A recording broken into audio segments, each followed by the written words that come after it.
Well, hello, everybody. Good evening, and happy Storytime Tuesday.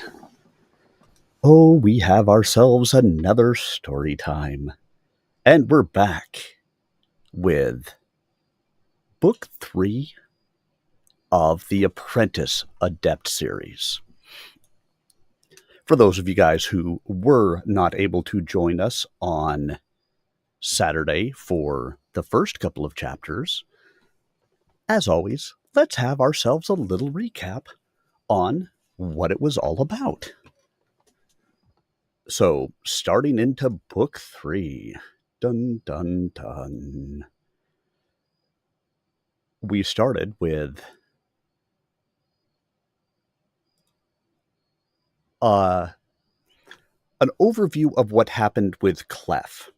Clef, for those of you guys who may remember from Book 2, was probably the best musician in the land of Proton.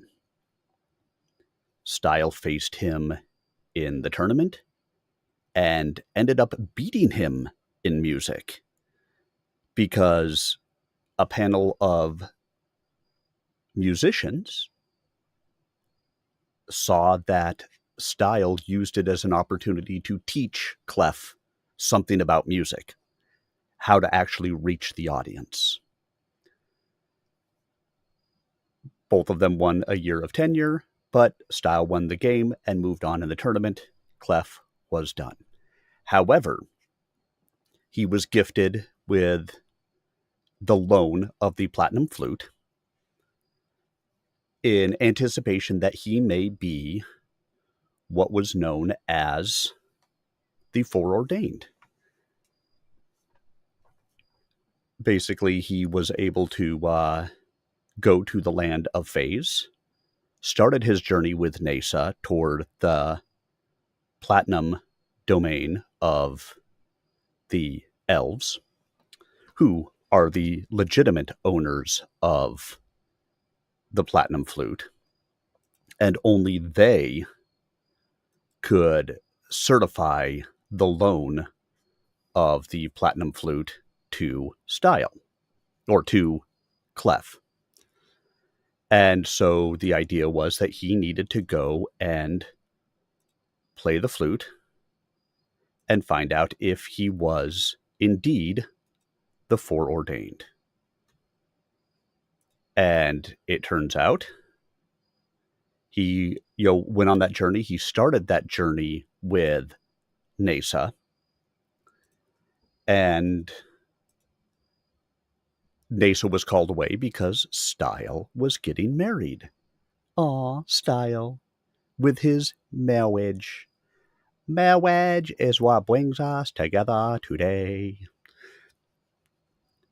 So he was there for his marriage to the Lady Blue. So Nasa called a werewolf bitch to help continue to bring Clef to the Platinum domain. You may hear me call it domain or demine in here. Either term is actually an accepted way to pronounce the word, but I try to differentiate when I am using an English accent, it's demine, or when I'm speaking in the archaic English. So if Style says it, he doesn't speak with an English accent because he was not raised in Phase. But if he is speaking, then he'll call it a demine then. It's a domain at other times. So Nasa calls Cyril Ryan, let's call her a matron or an older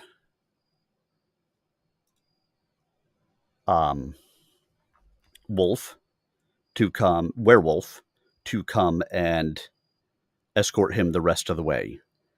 Along the way, they get to know each other nicely. Clef does his part of singing or of playing music for her and whistling and playing the hand flute like this. Not what some of you may be thinking. Not Not the skin flute, the hand flute. Um, and gets, goes along with her, and they are attacked along the way by harpies. She is scratched as a part of that, and her wound starts to fester, and she ends up dying as they get to the Platinum Domain. And she was convinced that she was a thing in the land of Phase, and Clef was not okay with that, and so he helped by using the Platinum Flute, helped the Angel Wolves to come down and retrieve her soul and take it up to heaven. At the same time, him playing the music shook the mountains, designating him as the true foreordained. So there was, Style actually got to glimpse that through dreams. Go Style. After that, we moved back to Style's run in the tourney. Chapter 2 was called Backgammon. There are, at that point in time, 3 remaining contestants in the tourney. 1 who has not suffered any losses yet, and 2 who have each suffered a loss. The 2 who had suffered a loss need to play each other. That would be Style and a citizen. The citizen claims to be extremely lucky, and that's how he wins his games. And it turns out throughout the course of that game that he is indeed a very lucky guy and has extraordinary luck with his rolls. Style is a much more skilled player. The citizen is a much more lucky player. So Style's consistently losing. He won 1 small round in the entirety of the game, adding up points. Whoever got to 100 points first wins. And it came down, I want to say at the end, it was 96-6 or something like that. And yes, 96-6. Style has 6 points. The citizen has 96. Yeah, you kind of know where that's probably going to go. But there's a doubling cube. With the doubling cube, essentially Style could double, then it would be up to the citizen to double, then Style could double, the citizen could double, The citizen is getting himself distracted by talking about the things that happened to Style in the land of Phase. And Style just keeps on doubling the cube. Gets it up to the maximum of 64. And because of that, the doubling helped the citizen not at all, because he was so close anyway. What was the point of doubling? Style, on the other hand, if he can get off 2, or if he can win by 2 points with the doubling cube at 64, he wins. Game is even again. Style has him wildly distracted and wins by 2 points. So Style ends up winning that game. Finally, we moved into the honeymoon.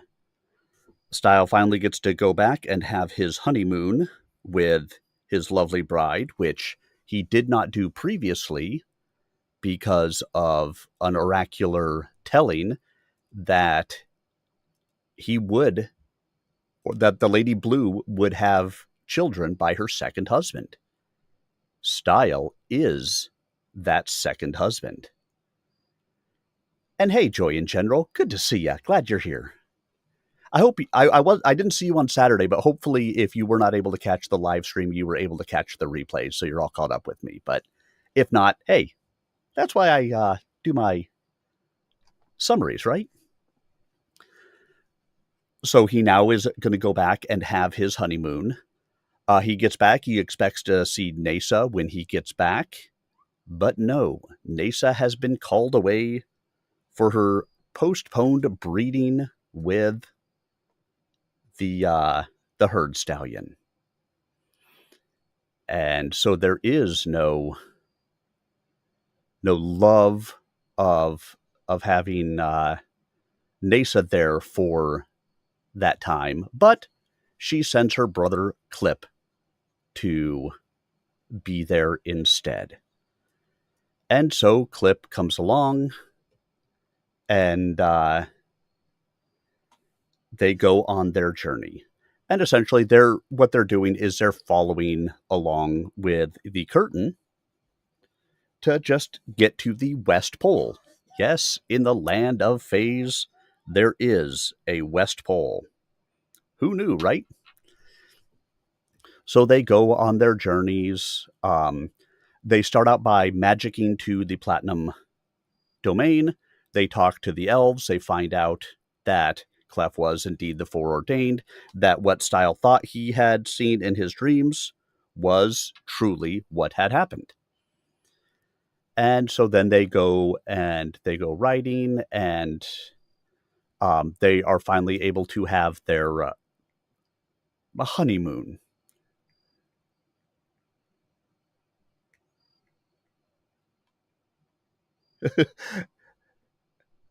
Who knows? I'm just glad that you were there and that you were able to catch up on it.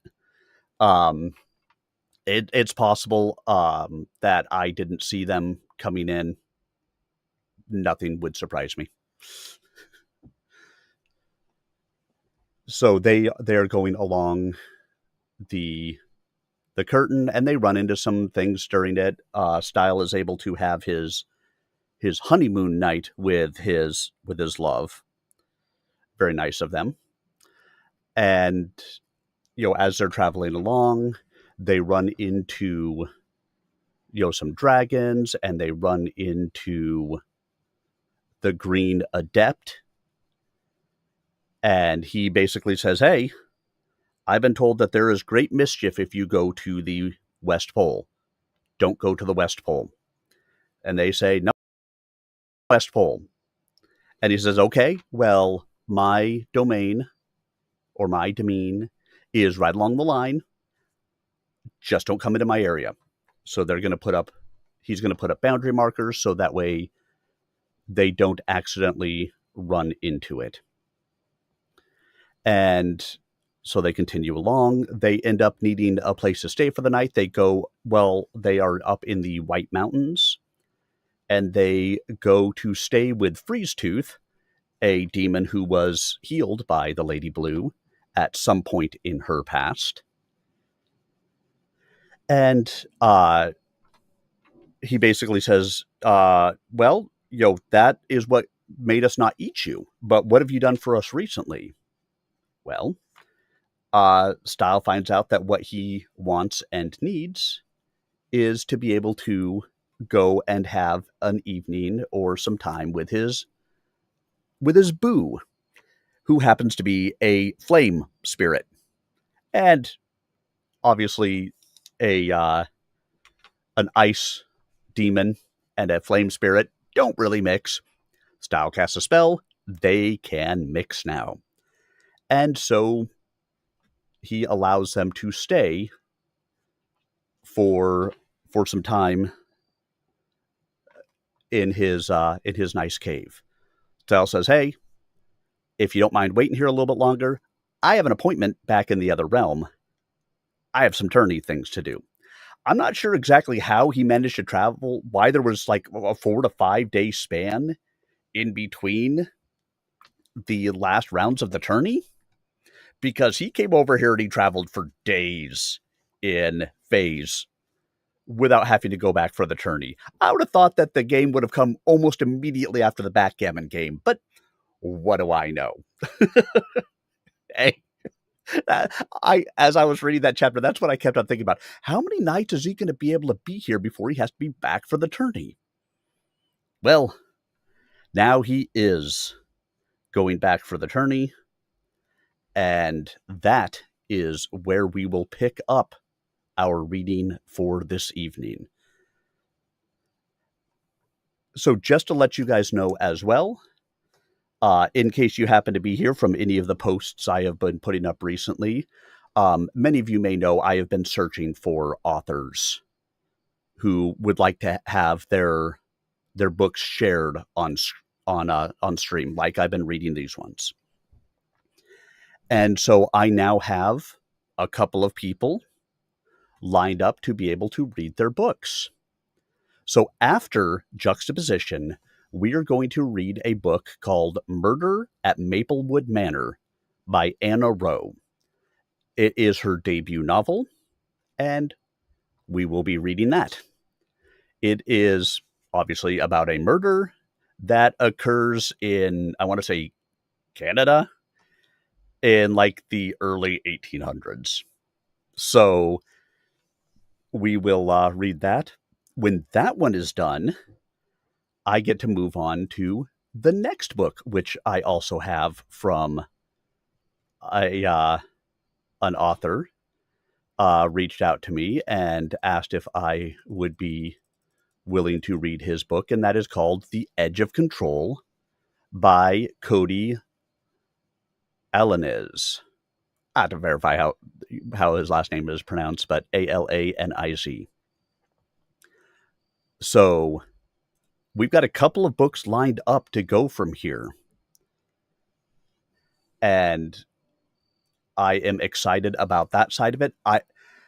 As I've been building this platform, it's been really important to me to start to look for a way to be able to help others to build their platform as well. And it's why I have been reaching out to authors to see if they would like me to read their books here. It's good for you guys. It's good for me. It's good for them. Good all around, right?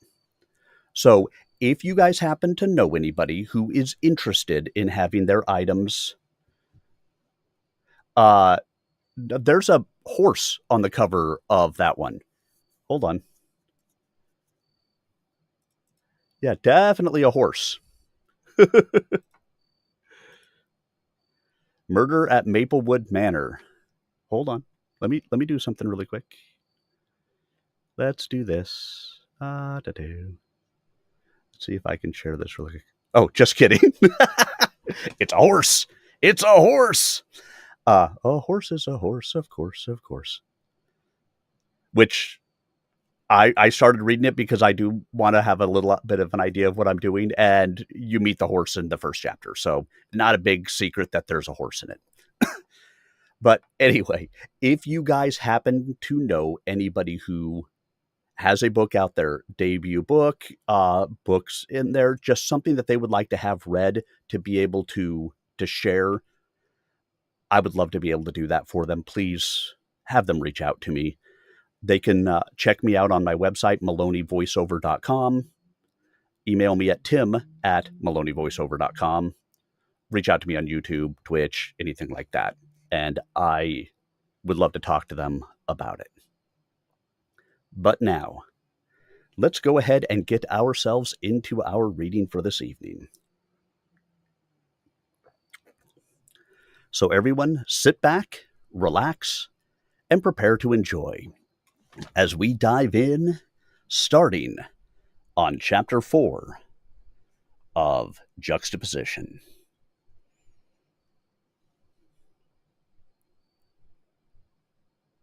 Chapter 4, Poem. Styles' opponent for the finals was a surf woman 2 years younger than he. Rue, a 20-year tenure veteran of the game. Like himself, she had not qualified at the top of her age ladder, but also like himself, she was the best of her decade.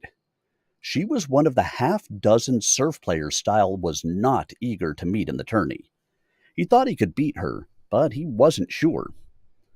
Rue had luck as well as skill, for she had lost no rounds. That meant that a single victory for her would bring her the prize, while one for Style would merely bring him even. To beat Rue twice in succession, that would be difficult. They played the grid. Style got the letters. Rue was good at all manner of tool and machine games, being in superb health. He was well skilled in those areas too, and could take her in most tool games, but would be at a disadvantage in machine-assisted games. She would expect him to go for tool or animal, so instead, he went for A, naked. If she went for 4, arts, as he expected, this would foul her up. But she had done the unexpected too, going for 3, chance.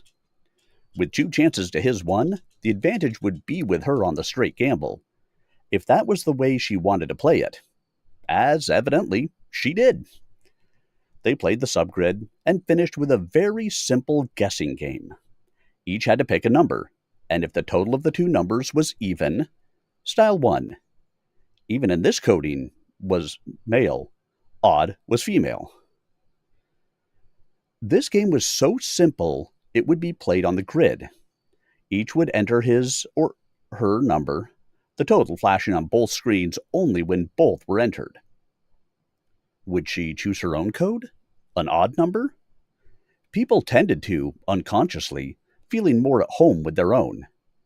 If she chose odd and he chose even, she would win. Obviously, he should choose odd to cancel her odd. But as obviously, she would anticipate that and choose even. Then the results would be odd, and she would still win. It seemed she stood to win regardless. It came back to the subjective. Given no advantage between alternatives, a person normally selected what pleased him emotionally. Rue, in doubt, could go for odd. Therefore, Style overruled his preference for even and chose the numbers of letters in his name, 5. He entered this on the grid and locked it. No way to change his mind now. Rue had not yet made up her mind. Now the onus was hers, and they both knew it, and the broadcast audience knew it. She could win or lose by her decision. Style was passive. The pressure was on her. 10 seconds until forfeit, the voice of the game computer announced. Rue in her number. She was pretty enough with auburn hair, an extremely fit body, and only a few age creases forming on face and neck. She was 33 years old, her youth waning. If she won this one, she would be eligible for rejuvenation, and Style suspected she desired that more than the actual wealth of citizenship. The total showed 8. Rue had chosen the letters of her own name, even, and Style had won. Style kept his face impassive. He had been lucky, but was keenly aware of the fickleness of that mistress. Rue blanched a little, but knew her chances remained even. Now they were tied, with 13 victories and 1 loss each. There was no break between rounds this time, since there were no complexities about scheduling. They played the grid again immediately. This time Style got the numbers. He certainly was not going for chance, though it had just salvaged his drive. It had not won him anything beyond that, for as a finalist he had already achieved the prize of life tenure as a serf. The only real step forward he could make was to citizenship, and now at last it was within his means. 1 single win. He selected 4 arts, knowing that she would be playing to avoid his strong points elsewhere. The arts cut across other skills, and Rue was noted for her intellectual velocity and proficiency with machine-assisted games. Machine art would be a toss-up, but he was willing to fight it out there. But she surprised him again, choosing A, naked. So it was 1A, naked arts. Style did not like this. He had had a very bad time in this box in his critical match with the Red Adept, and had pulled it out only by means of a desperation ploy. They played the subgrids and finished, to his abrupt delight, with extemporaneous poetry. Style had always fancied himself a poet. He had a ready flair for rhyme and meter that had served him in excellent stead in phase. But true poetry was more than this, and now he would be able to do something significant when and where it counted. The game computer printed a random list of a dozen words. 30 minutes to incorporate these terms into poems, it announced. Highest score given for the use of one key word per line, in order, in the terminal position, rhymed. Technical facility 50%, content 50%. A panel of judges, including one male citizen, one female citizen, male serf, female serf, and the game computer will decide the rating of each effort on the basis of 0 to 100. The higher composite score prevails. Proceed. This was more restrictive than Style liked, but he remained well satisfied. It was not that he thought he had an easy victory. He knew that Rue, too, had facility with words, perhaps greater than his own. She was an extremely quick-witted woman, which was, of course, one reason she had made it to the tourney finals. She could cobble together a poem as readily as he could, but at least this particular contest would be decided on skill, not luck. This was a fair encounter. If he won, or if he lost, it would be because he had established his level. That was all he could ask. Style considered the words. They were bitch, cube, flame, sir, silence, love, horn, cheat, roach, civil, flute, earth. An anomalous bunch indeed. None of them rhymed with each other, so there was no free ride there. The only way to get a key term at the end of a rhyming line was to alternate with filler lines. My female dog is a wonderful bitch. Whenever she scratches, she has an itch. That sort of thing would hardly win the tourney. It was literal doggerel. It might be better to alternate terminal keywords with midline keywords, sacrificing the preferred terminal spot for the sake of the also preferred one keyword per line arrangement. The computer had not made it easy. The contestants had to choose between sacrifices. My female dog is a wonderful bitch. She stands on a cube and does a twitch. That would garner a better technical score, but nothing extra on content. He glanced at Rue. She was frowning, evidently displeased by the first term. Style half smiled. He would have been similarly put out if the term had been runt. He was a runt and she was a bitch, but that was the kind of mischief random selection could do. Because this was naked arts, they could use no implements, make no written notes, no rhyming dictionaries. They had to do it all in their heads, punching only the finished poems into the grid for judgment. If either had trouble with memory, he or she could place individual lines as they were worked out. But then those lines would be final, no changes allowed. Since both Style and Rue were experienced game players, both could hold the developing poems in memory until the time for presentation. No, the whole problem was wrestling these awkward words into the most artistic and meaningful whole. Style wrestled a while, but was not satisfied. He could make rhymes and meter, certainly, but where was the meaning? One ignored the content portion of the poem at one's peril. Yet it seemed impossible to fit these unruly words into anything serious. The problem of rhyming and positioning turned his efforts to frivolous tangents, as with the antics of his female dog. What could a person do seriously with words like bitch, cube, flame? Time was passing. Rue was hard at work. Her expression and concentration suggested she had developed a strategy of creation and was happily ironing out the wrinkles. She would probably come up with something very clever. He had to come up with something even more clever, or more significant. Sir, silence, love. What a headache. He brought himself back to basics. There were really two types of poetry, the ornamental and the consequential. Ornaments were rhyme, meter, alliteration, pattern, humor, assonance, and technical cleverness. They were stressed in light verse, parody, the libretto for popular music and such. Serious poetry de-emphasized such things, or dispensed with them altogether. Thus, some people were unable even to recognize serious poetry, because it didn't necessarily rhyme. But ultimately, any poetic appeal was to the deeper emotions, and the use of symbolism enabled it to evoke complex ramifications in the most compact presentation. As with Kipling's Recessional, "Far called, our navies melt away.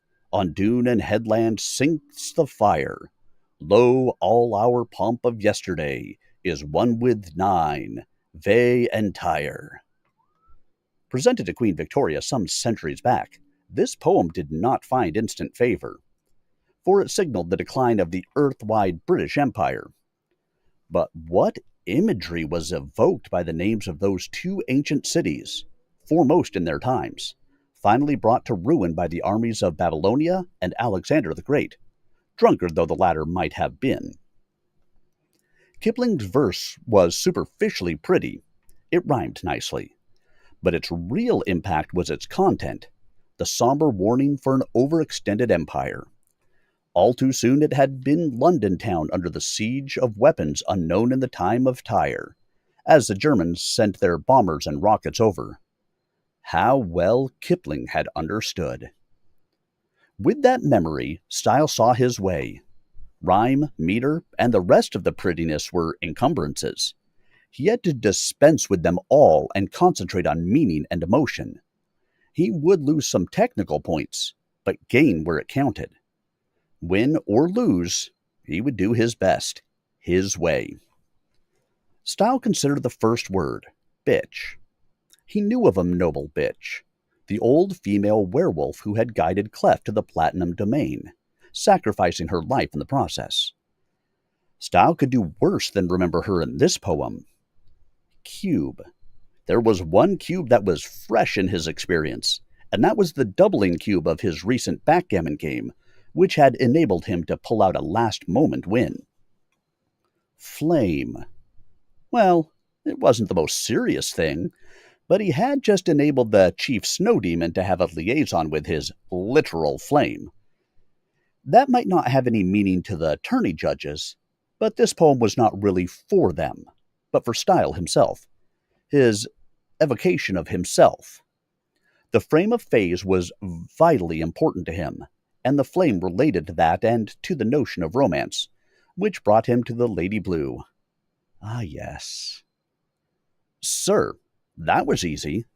This very poem was Style's final effort to be called Sir, to become a citizen of Proton, and have similar stature and power in Proton as he did in phase as the Blue Adept. But the remaining terms, they did not seem to relate. Now he was emotionally committed to this course and had to use them in it, which meant he would have to improvise. That would be troublesome. What was there to do except use the words as keys, perhaps as psychic revelation that had to be clothed with syntax to become meaningful? If the first 4 terms brought him from the recent past to the present, the next 8 might be taken as signals of the future. At least he would assume as much for the sake of the poem. Insights to himself, now and to come. If the insights proved false, then this was a work of fiction. If true, of prediction. It was a worthy game, and he would take it seriously. Style bent to it with a will, and the lines fell into their places. No rhyme, no meter, no other ornamentation. Just a series of statements like those of the Oracle, clarifying the significance of each key term. He found that there was not a great amount of mystery to it. The statements were mostly common sense, modified by what he already knew. And the whole was an affirmation of man's resignation to fate. Suddenly, time was up. Rue and Style typed in their poems. Now it was up to the panel of judges. In the interim, those judges had assembled. Each one sat in a separate booth facing a central holograph. They could view the holo and converse with each other at the same time. The game computer was represented by a booth containing a humanoid robot, its outer surface transparent, so that its wires, hydraulics, and electronic components showed. The thing was at first eerie, like an animated cross-section of the human body, but soon the eye accepted it for what it was, an animation of a simplified representation of the far more complicated computer. "Display one poem," the computer figure said. "The Serf Rue will commence her reading." Rue looked at the printed poem in her grid screen and began to read. A holograph of her formed above the central table, where all the judges could see it plainly. It looked as if she were standing there, a woman on a pedestal, and her eyes made contact with those of whatever judge she happened to face. "My poem is entitled Cruel Lover," she announced. Then she read, flouncing prettily and smiling or frowning to emphasize the meaning appropriately. As she read each line, it appeared on a simulated screen over her head, until the full poem was printed. "Call me a witch or call me a bitch, call me a square or a cube. By any name I'm still the flame, burning on the tube. I'll take no slur, I tell you, sir, I will not sit in silence. I'll take your glove in lieu of love, but will accept no violence. Now lights reborn by dawn's bright horn, you can no longer cheat. Accept reproach, or be a roach, or make my joy complete. Desist this drivel, and be civil, play violin or flute. Be up with mirth, or down to earth, but keep love absolute." "The key words are used correctly and in the proper sequence," the computer said. "Each one terminates its lines, and each is matched with a rhyme of good quality. These are credits. 4 lines exist only to complete the necessary rhymes. These are neutral. The metricization is correct and consistent. Basically, iambic tetrameter alternating with iambic trimeter, with certain convenient modifications in the extreme feat. This is a common mode and not considered difficult. I rate the technical facility of this effort 42 points of a total of 50 to this aspect. Proceed to my left with your judgments." The female serf was to the left. "I don't know much about all these things," she said diffidently, "but it rhymes, and I sort of like it, so I give it a 45. There was the illiterate response, Style thought. That was the vote he had not deigned to court, though it cost him citizenship. Next was the male citizen, resplendent in his ornate robes. "We're not yet discussing content or interpretation," he inquired. When the computer agreed, he continued. "I find the format simplistic but effective. I'll give it a 40. Style liked that reaction better. Then the male serf voted. "I don't relate well to the female tone, but technically it seems all right for what it is. The keywords are all in the right place, and they do fit in more neatly than I could do. 43 from me." The female, fire opals gleaming at her last. "Some of the lines are forced or confusing, but I suppose I must grade that in content. She's done an excellent job of stringing the random words coherently together. 46. Style saw that the average score was 43, which was good. Probably a good deal better than his own would be. Rue had certainly integrated her terms cleverly. He was going to have a rough time on this one. "We shall now analyze the second poem for technical merit," the computer said. Style stepped up to the grid. He found himself looking past his printed poem into the glassy orbs of the computer simulacrum robot. He glanced to the side and saw the male serf. He could see anyone he chose, merely by looking in the correct direction. Their circle was laid out flat on his screen. "My poem is titled Insights," he said. Then he read, "Nobility is found in a werewolf bitch. Defeat converts to victory by an ivory cube. Magic makes ice merge with flame. A game converts serf to sir. The mischief of the future is shrouded in silence, and part of that mischief is love. We must heed the summons of Gabriel's horn. Destiny, the single thing we cannot cheat. All are subject, the dragon and the roach. Since we are bound, we must be civil. Our fate is determined by God's flute that tumbles mountains and shakes the earth. He had made eye contact with each judge in turn as he read, and had seen their responses. Unfortunately, these were not promising. Some frowned, some seemed confused. It wasn't going over. They did not understand its form or content. This is free verse, the computer said. It has no consistent meter and no rhyme. This should not be taken as a defect. The key terms are terminally placed, in correct order, one to a line with no waste lines. There are natural pauses at the end of most lines. As free verse, I rate this technically at 39. Styles' heart sank. The others would follow the computer's lead, and he would average several points below Rue's effort. He was not disappointed in his expectation. The surf woman wondered whether these lines could even be considered poetry, as they seemed just like sentences to her, and the others were lukewarm. The average score was 38. Style was 5 points behind. Now it was time for the content analysis. Neither poet was permitted to speak at this stage. It was felt that if the poems did not speak for themselves, they were defective. This is a straightforward statement of position, the computer said of Rue's effort. She evidently feels slighted by her male friend, and is dictating to him the terms of their future association. I perceive no particular meaning beyond this, and therefore do not regard this as other than light verse. Rating 35. That was a good sign, Style thought. If the others followed this lead, her average would drop. It's a good thing machines aren't in charge of romance, the surf woman remarked.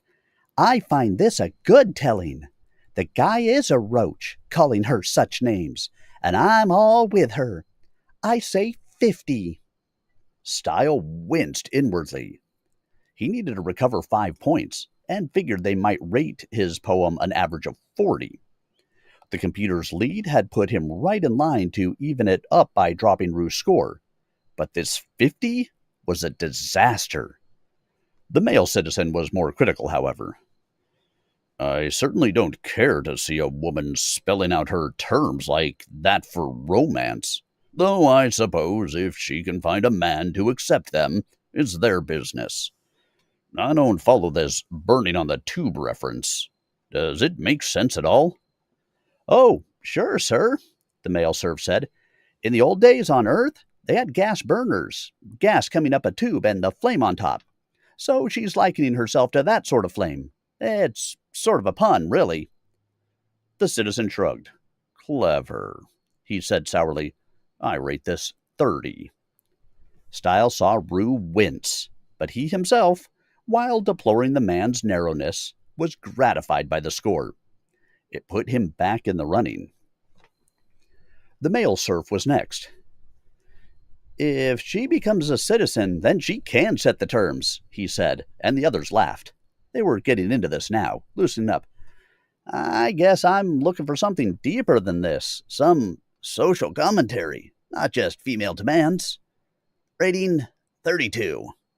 And Styles' hopes elevated another notch. Now, if only the other woman did not react by sexual alignment.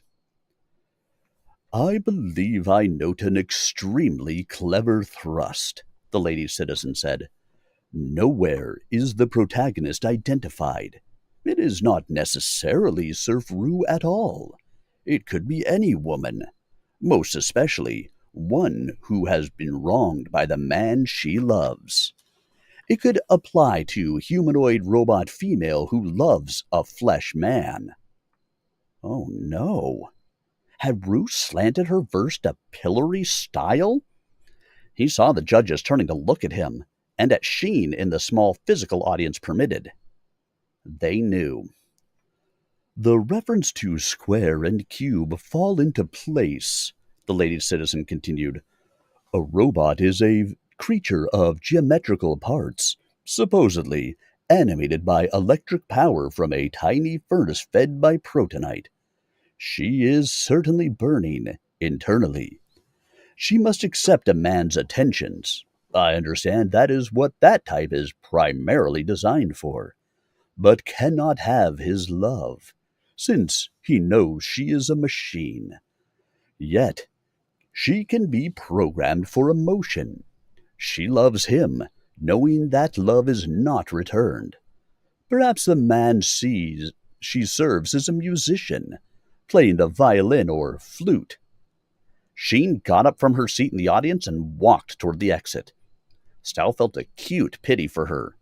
She was not supposed to be the target. "One moment," the male citizen said. "That's her, isn't it? I want to question her." "That would be involving her in the panel's deliberation," the female citizen said. "I doubt that's legitimate." "The judges may seek any source of information they wish," the computer said, "except the author of the piece in question." "Female robot, how do you feel about this poem?" the male citizen called. Sheen stopped and faced him.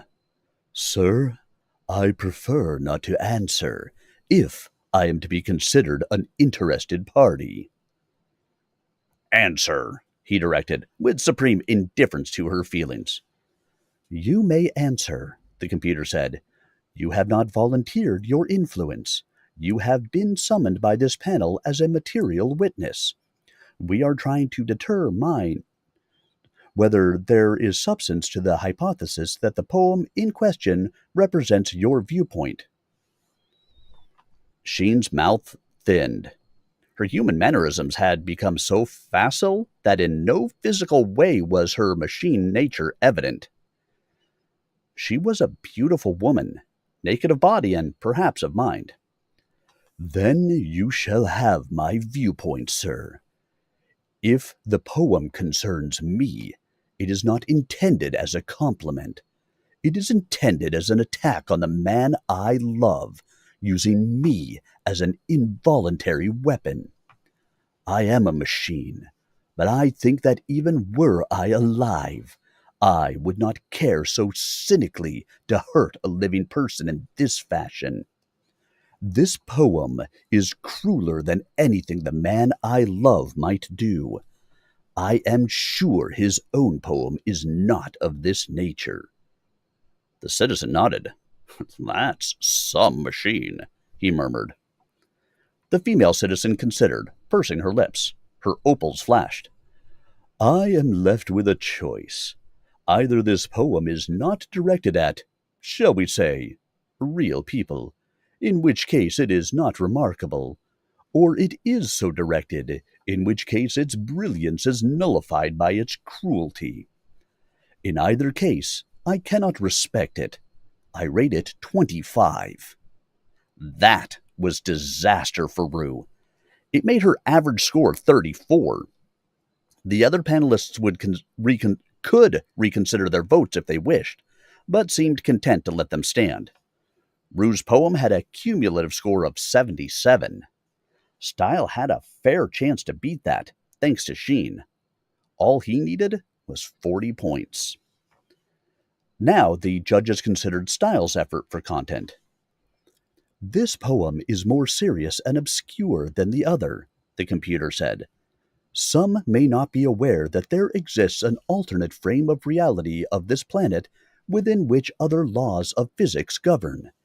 The author is able to enter that frame, where he is a person of power and has an elegant wife. Several of the first 6 lines evidently refer to that frame. There was a female wolf who sacrificed her life for her duty, and a magical encounter between a creature of ice and a nether of fire. The future in that frame can occasionally be foreseen by magical means, and it contains extraordinary mischief, part of which is the conflict of love-loyalties. 2 lines refer to the tourney now being concluded, which will lead to citizenship for one of these serfs. Thus the first portion of the poem is relevant to the larger situation here and must be accorded credit. The second portion appears to be an advisory essay. The angel Gabriel is destined mythologically to blow his trumpet on Judgment Day for living persons, and that call is the one no one can evade or cheat. This poem extends this concept to creatures both fanciful and repulsive. It concludes that these people and creatures must accept the inevitable with civility, and reminds us that, according to the legend of the other frame, the powerful flute, perhaps an alternate designation of Gabriel's horn, has already announced itself by shaking the earth in the form of the tremors recently experienced here. Allowing for a considerable figurative element, I find this poem serious and valid. The tremors were actually caused by the collapse of overworked protonite mines in the southern range, but this can be taken as a warning. The mineral on which this planet's power is literally based is not inexhaustible, and we shall suffer an accounting when that mineral is at last depleted. Already we have suffered a not inconsequential damage to a number of our facilities.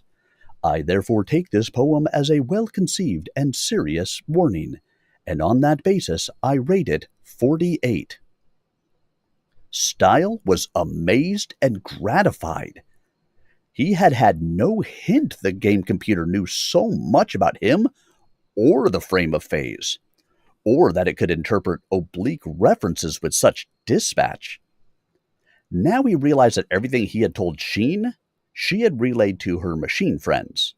They in turn could have informed the game computer, who perhaps was one of their number. Certainly it possessed considerable self-will, backed by the phenomenal resources of the computer memory banks and the experience of analyzing many thousands of games. So this should not have surprised him at all. It was a serf woman's turn to vote. "Is there any cutting at the opponent?" she asked. The other heads indicated that no one perceived any. "I'm not sure about all this business of the other frame. This is the first I've heard of it. But I can believe the protonite won't last forever, and somehow this serf citizen setup must be called to account. So, okay, I'll go with the warning. I rate it 40. This was better than Style had hoped from her. She had given the other poem 50, and he had feared she was a man-hater. "Good job," the male citizen said. 45. "Just what kind of person is he in that frame you talk about?" the serf man asked. "He is what is called an adept," the computer answered. "That means he is a powerful magician." "Funny to hear a computer say that," the man said. "But I sort of go for that fantasy bit, even if it's all a story. 42. Styles' hope was sailing. These were amazingly favorable responses. He was averaging 44. It would take a rating of 25 by the last panelist to bring him down to par with Brew. The lady citizen seemed too perceptive for that, but she had surprised him before. He felt his hands getting sweaty as he waited for her answer. "This mischief of love," she said. "Is this person concerned about the feelings of the lady robot who loves him?" "He may not answer," the computer reminded her. "We must divine that answer from his poem." "I wonder whether in fact it is his own personal reckoning he is most concerned with," she said. "He says they must be civil, because what will be, will be. I am not sure I can accept that answer." Style quailed. This woman had downgraded Rue's verse for cruelty. Was she about to do the same for his? "Since he has a wife in the other frame, he really does not need a woman of any kind in this frame," she continued. "It is unfair to keep her in doubt." "We may approve or disapprove the poet's personal life," the male citizen said, "but we're here to judge only the merit of the poem. For what it's worth, I see several indications that he recognizes the possibility of fundamental change. A bitch turns noble. Defeat becomes victory. Ice merges with flame. Serf becomes citizen. The fate of dragons and roaches is linked. Perhaps he is preparing his philosophy for the recognition that a living creature may merge with a machine. If this is the way fate decrees, he will accept it." She nodded. Yes, the implication is there. The author of this poem, I think, is unlikely to be deliberately cruel. He is in a difficult situation. He is bound. He is civil. It is an example more of us might follow. I rate this work 44. Styles' knees almost gave way. She had not torpedoed him. His total score would be 82, comfortably ahead of Rue's total. Do any wish to change their votes on either aspect of either poem? The computer inquired. Your votes are not binding until confirmed. The panelists exchanged glances. Style got tense again. It could still come apart. Yes, I do, the surf woman said. Style saw Rue tense. This was the one who had given her 50 on content. If she revised her grade on Styles' poem downward... I believe I overreacted on that 50 score, she said. Let's call it 45 for Cruel Lover. Again, Styles' knees turned to goo. She had come down on his side.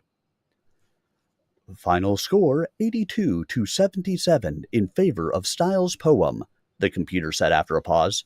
He is the winner of this tourney. Now there was applause from the hidden public address system. So quickly, so simply, he had won. But he saw Rue, standing isolated, eyes downcast. On impulse, he went to her. It was a good game, he said. You could easily have won it. I still have life tenure, she said, half choked with disappointment. Then, as an afterthought, she added, Sir?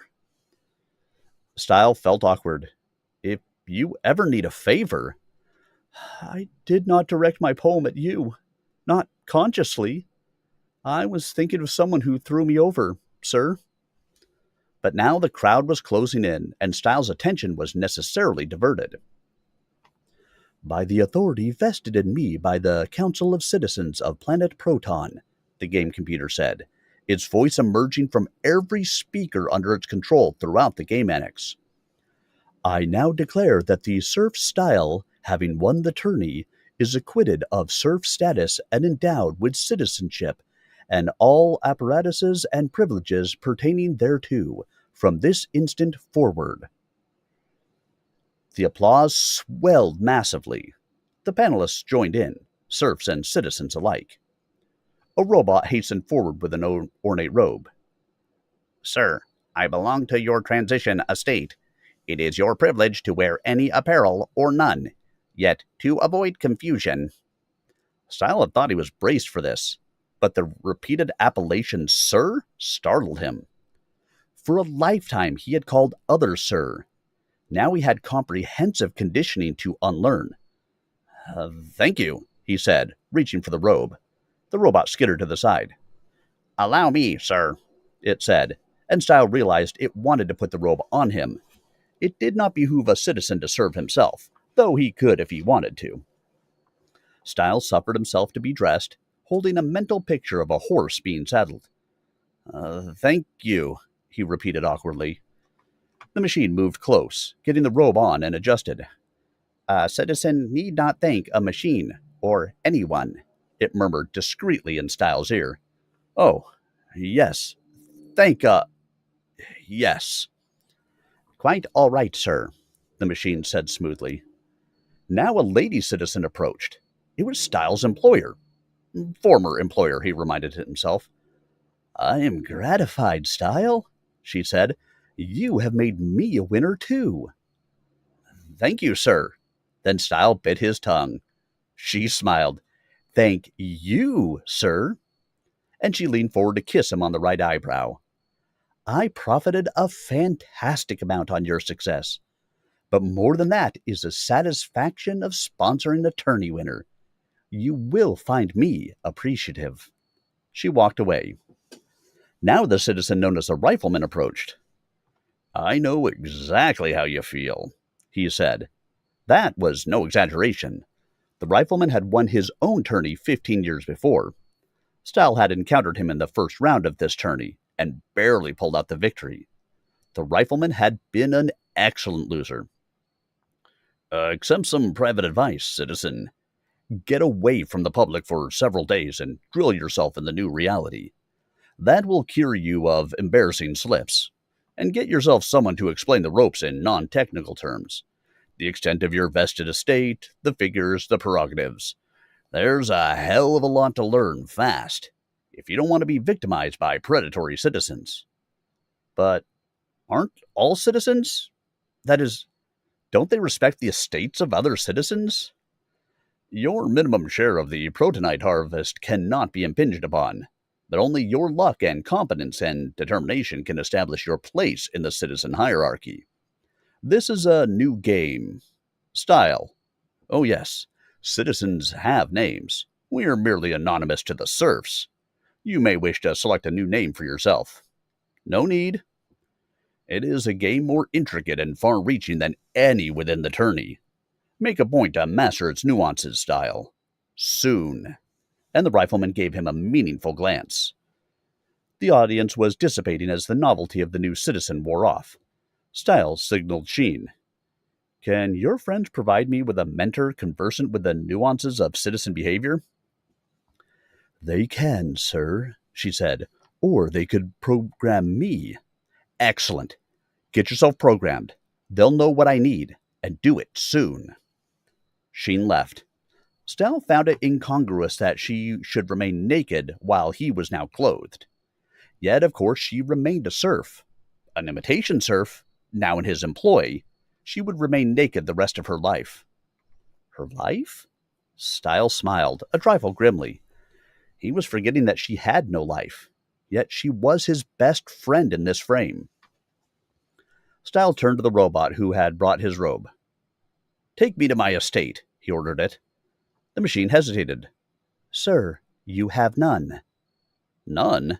But I thought all citizens. Each citizen has a standard share of the protonite mines. All else follows. I see. It seemed there was much that was not handed to a citizen on a platter. He needed that manual of citizenship. Where was Sheen? Her programming should have been quick. Then she appeared. I have it, sir, she said. Excellent. Take me to an appropriate and private place and deliver. Don't I always, sir? She led the way out of the game annex. The place turned out to be a temporary dome set up in the desert. Its generator tapped an underground power cable so as to form the force field that prevented the thin, polluted outside atmosphere from penetrating. A portable unit filled the dome with pleasant, properly cooled air. Sheen set up a table for two, put out crackers, cheese, and mock wine, adjusted the field to turn opaque, and planted a spy disruptor device on the ground. Now we are private, sir, she said. You don't have to say sir to me, he protested. Yes, I do, sir. You are a citizen, and I am a naked serf. We violate this convention at our own peril. But you've been my friend all along. And once more than that, sir, she reminded him. She had come to him as guardian and mistress, and had been good in both capacities. His marriage to the Lady Blue had deleted the second. Sheen, a machine supposedly without any human emotion not programmed into her, had tried to commit suicide, self-destruction. She had become reconciled after meeting the Lady Blue. Sheen still loved him, and for that, Style felt guilty.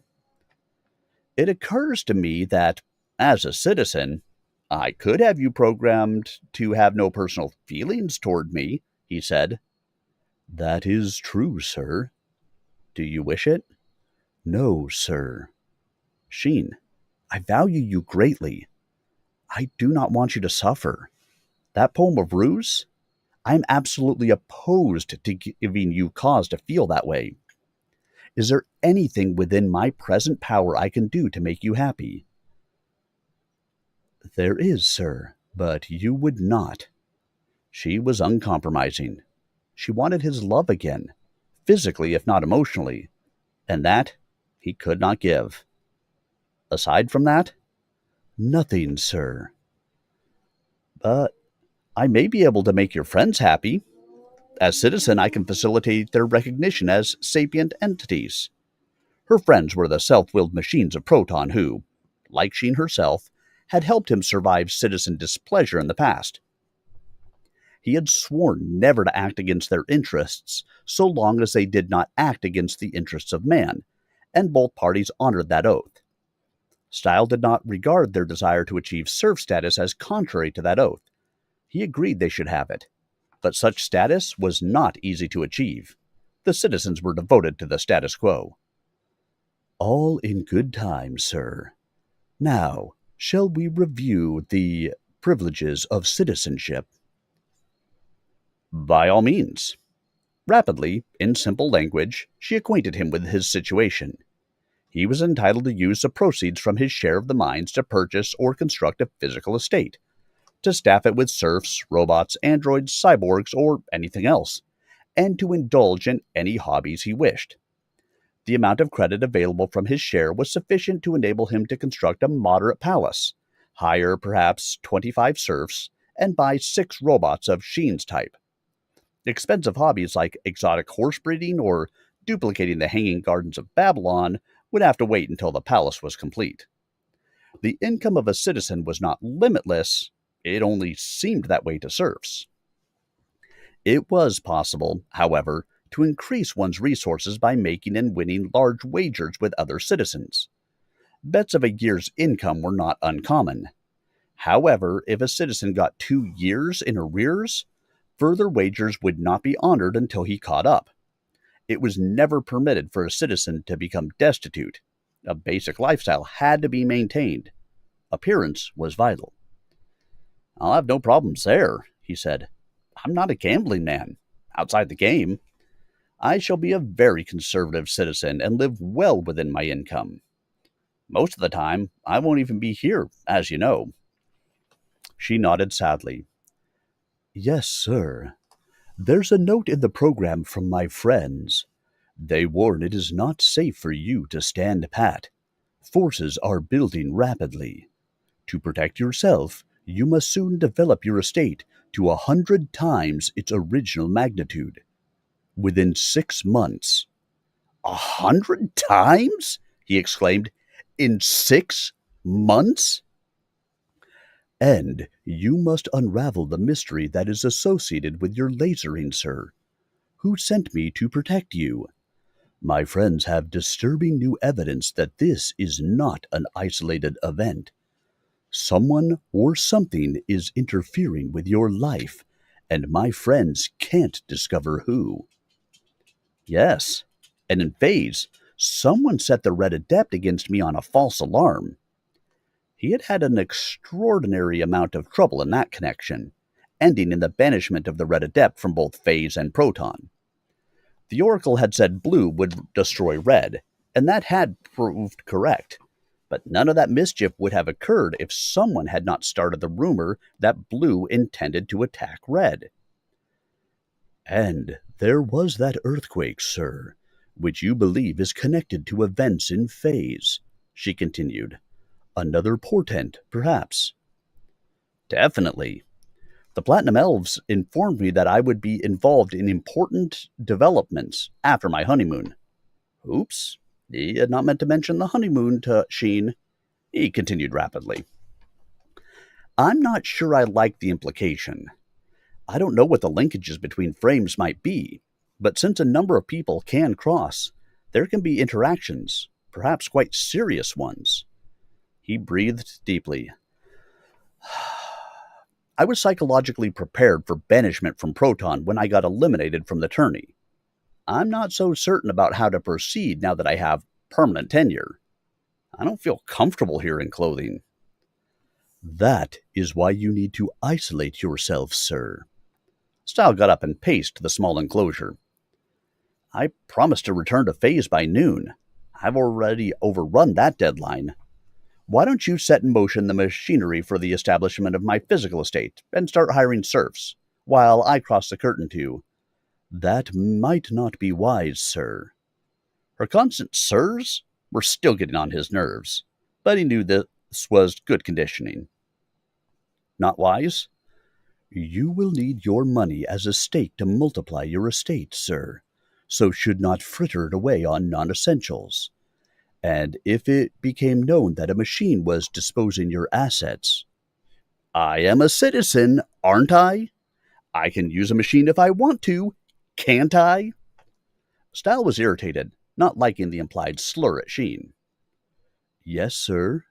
So, I'm appointing you my chief of staff, or whatever the appropriate office is. I'd better hire a staff of serfs for appearances and become a compulsive gambler. But I'll lose my new fortune unless I have competent input. Will your friends help? They will, sir. Then ask them to locate an appropriate advisor for me, one who knows how to break in a new citizen. And how to escalate a citizen's fortune rapidly, sir. Precisely. Now I'll go finish my my business in phase, assuming I can get out of Proton unobserved. A citizen can, sir, she assured him, if you will make a brief, formal hollow statement of authorization so I can draw on your funds. Ah, yes. Stow took care of that immediately. Thank you, sir, she said, accepting the recording. I shall set the wheels in motion. Excellent. And I'll ponder what I can do for you and your friends. She nodded, knowing he could do nothing for her. She would serve him loyally and lovingly, regardless. All right, guys. So Style is now a citizen. He is the citizen Style. Ha ha!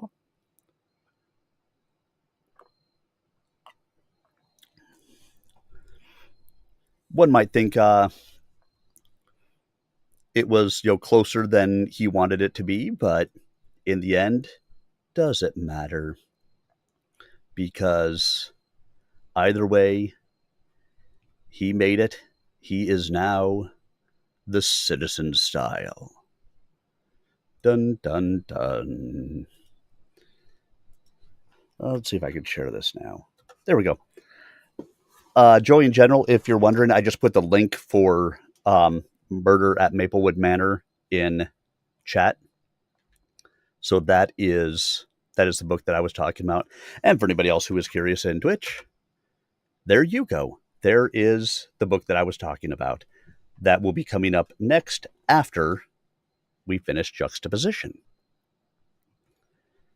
But now, let's go ahead and get ready. We are going to move back to phase, where Style gets to finish his business in the land of phase. He's trying his damnedest not to stomp on Sheen, but really, what can he do? It kind of makes you feel, bad for the guy. A little bit, at least.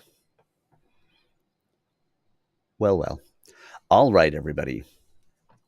Let's go ahead and dive in for our next chapter. Chapter 5, West Pole. He was late, but the Lady Blue forgave him. I had the news before thee. Thou art a citizen now. It's anticlimactic, Style complained. Citizenship is the ultimate prize of Proton. Now that I have it, it's mainly a nuisance. Hidden Forces decreed that I must commence a new and chancy course to be ready for even more tension. I wonder if this relates in any way to the promised mischief at the West Pole.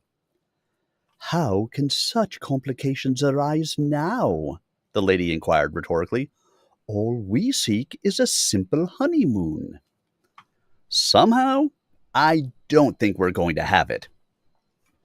They attended the Snow Demon's banquet. It was magnificent in its fashion. Candied icicles for aperitif, iceburgers, fried avalanche, sludge freeze as a beverage, and snow cones for dessert. The Snow Demons pitched in with gusto. Style and the lady nibbled with imperfect enthusiasm, until Style sneaked in a small spell and changed their morsels to items with food content concealed under snow frosting. At night, side by side in a surprisingly comfortable snowbank, they talked. I have a problem, Styles said quietly. I think it must needs wait till the snowmen sleep, she murmured. They exhibit unseemly curiosity as to how flesh mortals perform without melting from generated heat. He patted her anatomy under the snow blanket, where the curious demons couldn't see. A proton problem? The Lady Sheen. The lovely self-willed robot lady will not accept reprogramming. I must work closely with her, for I have agreed to help her machine friends. They helped me survive when times were hard in Proton, and I must help them achieve serf status now. And they warned me that more trouble is coming, that I must gamble to enhance my estate vastly and research to learn who sent Sheen in the first place.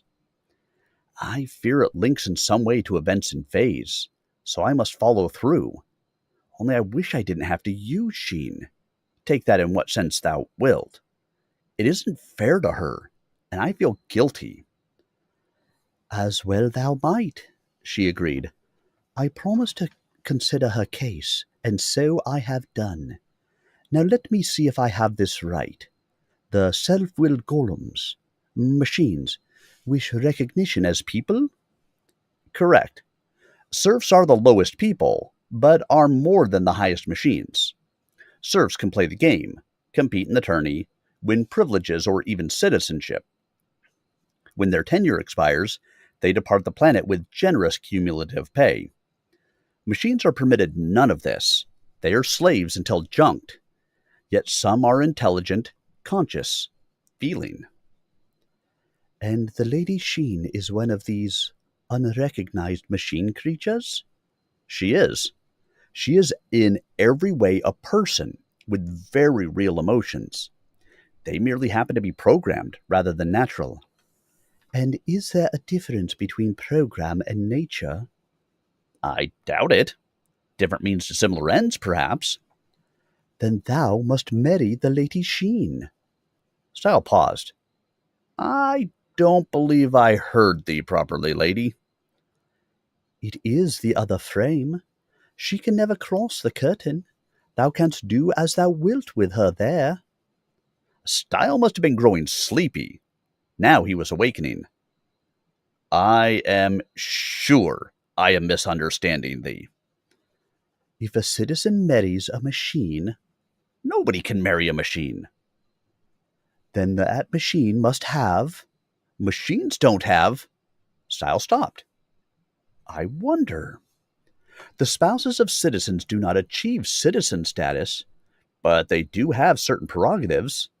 They are considered to be employed, their employment being the marriage, and only serfs are employable. So, a married machine would be a serf, the lady concluded. And if one machine were a serf, the precedent. Thinkest thou it would accomplish thy purpose? Style considered, his head spinning. If the marriage stuck, it would be one hell of a lever for legal machine recognition. That was my notion, she said complacently. But I am married to thee, he protested. In phase, not in proton. But thou canst cross over. True, but I am of this frame, and never will I leave it aught save emergency. I have no claim on the things of Proton, nor wish I any. But I love only thee. I could never. Thou lovest more than thou knowest, she said with gentle assurance. Nesa, Sheen. Well, there are different types of.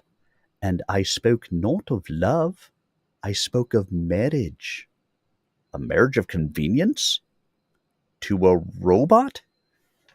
Dost thou hold the Lady Sheen beneath convenience, for that she be made of metal? Nay, but... He paused. Nay, I must confess I do think less of her. Always since I learned she was not real, that... "Methinks thou hast some thinking to do," the Lady Blue said, and turned her back. Style felt the reproach keenly. He was prejudiced. He had great respect for Sheen, but love had been impossible because she was not flesh. Yet he reminded himself that he had come closer to loving her before encountering the Lady Blue. Had Sheen's non-living nature become a pretext for his inevitable change of heart? He could not be sure, but he was unable to deny it. How could he fight for the recognition of the sapient, self-willed machines if he did not recognize them as discrete individuals himself? How could he marry Sheen if he did not love her? If he came to think of her as a real person, wouldn't such a marriage make him a bigamist? There were two frames, certainly, but he was only one person. Yet, since the Lady Blue had generously offered to accept half status, confining herself to phase, think of the commotion the marriage of a robot to a citizen would make in Proton. It would convulse the social order. That aspect appealed to him. Yet, "Wouldst thou settle for a betrothal?" he asked at last. "An honest one," she agreed sleepily. "Say 6 months. Time enough to get the legal issues clarified, one way or the other. There would be formidable opposition from other citizens. And of course, Sheen herself might not agree." "She will agree," the Lady Blue said confidently. "A betrothal is a commitment, and never wilt thou renege. She will have some joy of thee at least." This was not a way he had ever expected the Lady Blue to speak, and Style was uneasy. Yet perhaps she had some concern of her own, knowing she had taken him away from Sheen. Possibly the social mores of Phase differed from those of Proton in this respect, and sharing was more permissible. Certainly his friend Kurlgeir the werewolf had believed it, assigning his bitch to a friend, while Kurlgeir himself was in exile from his pack. The Lady Blue had met Sheen, liked her, and accepted her immediately as a person. Apparently, that had not been any social artifice. "And if in 6 months it is legal, then shall I marry her," Style continued, "in Proton. But I cannot love her." "Then love me," the Lady Blue said, turning to him. That was reward enough. But already Style had a glimpse of that controversy he was about to conjure, like a savage magic storm. In the morning, they resumed their tour of the curtain, recrossing the White Mountain Range and bearing southwest. There were some deep crevices on the ground. When their steeds' hooves knocked sand into them, it fell down and away beyond the limit of perception, soundlessly. "Deep caves, mayhap," Style remarked, a bit nervous about a possible collapse of the footing. But Clip tapped the ground with a forehoof, indicating that there was no danger of a fall as long as a unicorn picked the way. Style checked his contour map and discovered they were heading for the Black Demesne. He did not like the Black Adept, and by mutual consent, they spelled rapidly past the grim castle and well on toward the Purple Mountains. Now the curtain bore directly south. Suddenly, there was a fire before them. Style squinted at the flames, trying to determine whether it was natural or magic. "The Warners," the lady exclaimed. "Adept." "Must be," Style agreed. "I promised to bypass him." They went around, rejoining the curtain southwest of Green's marked territory. The curtain through the foothills of the southern mountains. The scenery was pleasant. Waist-high bushes covered the rolling terrain, topped with faintly purple flowers. The steeds trotted through, finding firm footing beneath. The mid-afternoon sun slanted down. Suddenly, a creature jumped in front of Hin Blue. The thing had the body of a powerful man and the head of a wolf. It bayed, and the horse spooked. The Lady Blue, an expert rider, was not in any trouble. She brought her steed about and calmed her. Then a second creature appeared, this one with the head of a ram. It bleated. Styles' mind formulated a spell while his hand went for his harmonica, but he withheld his magic, uncertain whether it was necessary. He had heard of the animal heads, but understood they were not aggressive toward human beings. Was his information mistaken? More animal heads appeared, making their assorted noises. Cats, goats, hawks, bears, turtles, none of them with the intelligence or verbal ability of a man, but each quite formidable in its fashion. They were all snarling, squawking, roaring, or growling aggressively. A pighead charged toward Style, grunting. "I fear they mean mischief," the Lady Blue said. "This is not like them. Something has angered them, methinks." "Yes," Style agreed. Clip's horn was holding the pighead at bay, but a crocodile head was circling to the rear. "We had best avoid them till we know their motivation." "Methinks we can outrun them," she said, concerned but not worried. Their steeds took off. Himblue was a fine mare, capable of a galloping velocity that shamed ordinary horses. She really did move like the wind.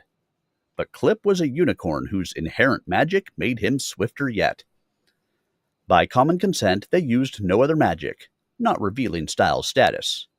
Adepts were not necessarily favored in the back reaches of Phase. The animal heads gave chase enthusiastically, baying, bellowing, and hooting. But their human bodies could not compare with the equine bodies, and they soon fell behind. Yet two things narrowed the gap. This was animal head territory, more familiar to the beastmen than to the intruders. They could take the best paths and shortcuts, and kept popping up just ahead. Also, there were a number of them, so that a good many were already ranged along the route, and these formed living barricades. This made the chase close enough for discomfort. 3 cat faces rose up before them. Both steeds, well versed in this sort of thing, did not leap, for though they could have cleared the creatures, they would in the process have exposed their vulnerable underbellies to attack from below. Instead, they put their heads down and charged. The cat heads could have handled the horse, but not the deadly horn of the unicorn. That horn could skewer a standing creature instantly. The cats dropped down, giving way, and the party galloped on unscathed. Half a dozen pigheads appeared, grunting urgently. This time the steeds leaped. The pigheads reached up, but their weapons were their tusks, not good for vertical goring. One got struck in the head by Hindblue's front hoof, and the others desisted. A pack of wolf heads closed in, but the steeds dodged and galloped to the side and got around and through, then put on speed to leave the beasts behind. No more animal heads appeared, and Style knew that this party had finally gotten away clean. Unnoticed in the hurry, the vegetation had changed. They were now foraging through a forest of huge old trees, oak, ash, elm, and beech by the look. But it was not necessarily easy to tell them apart, for the trunks were gnarled and deeply corrugated, and the tops shaded the ground into gloom. "I like not the look of this," the Lady Blue said. Style agreed. Their escape had led them away from the curtain, so that they now had to relocate. It would not be safe to return to their point of divergence from it. The animal heads were there. Style still preferred to avoid the use of magic in the present situation. This was an annoyance, not a crisis. All of which meant they would have to search for the curtain the tedious way. Slowly, eyes squinting for the almost invisible shimmer. The curtain was easy to follow lengthwise, but difficult to intercept broadside unless one knew exactly where to look. "Well, it's all part of the honeymoon," Style said. The lady smiled. She had known there would be this sort of interruption in the schedule. They looked, riding slowly around the great old trees. The forest was so dense now that even indirect light hardly penetrated. Yet there were an increasing number of small plants. They twined up around the bases of the tree trunks and spread across the forest floor. Some were a suspiciously verdant green. Others were pallid white. Many were insidiously ugly. Yet they were plants, not creatures. None of them sent questing tentacles for the intruders. None had poisonous thorns. They flourished in gloom. That seemed to be their only oddity. There was no sign of the curtain. It will take forever to find it this way. I want to be back on it by nightfall. He jumped down and walked. We can make a better search on foot, he said. Clip blew a warning note. Unicorns were naturally resistant to magic, and this protected the rider. The blue adept, Clip felt, needed protection, and should not be strained from his steed, as if Style did not have ample magic of his own.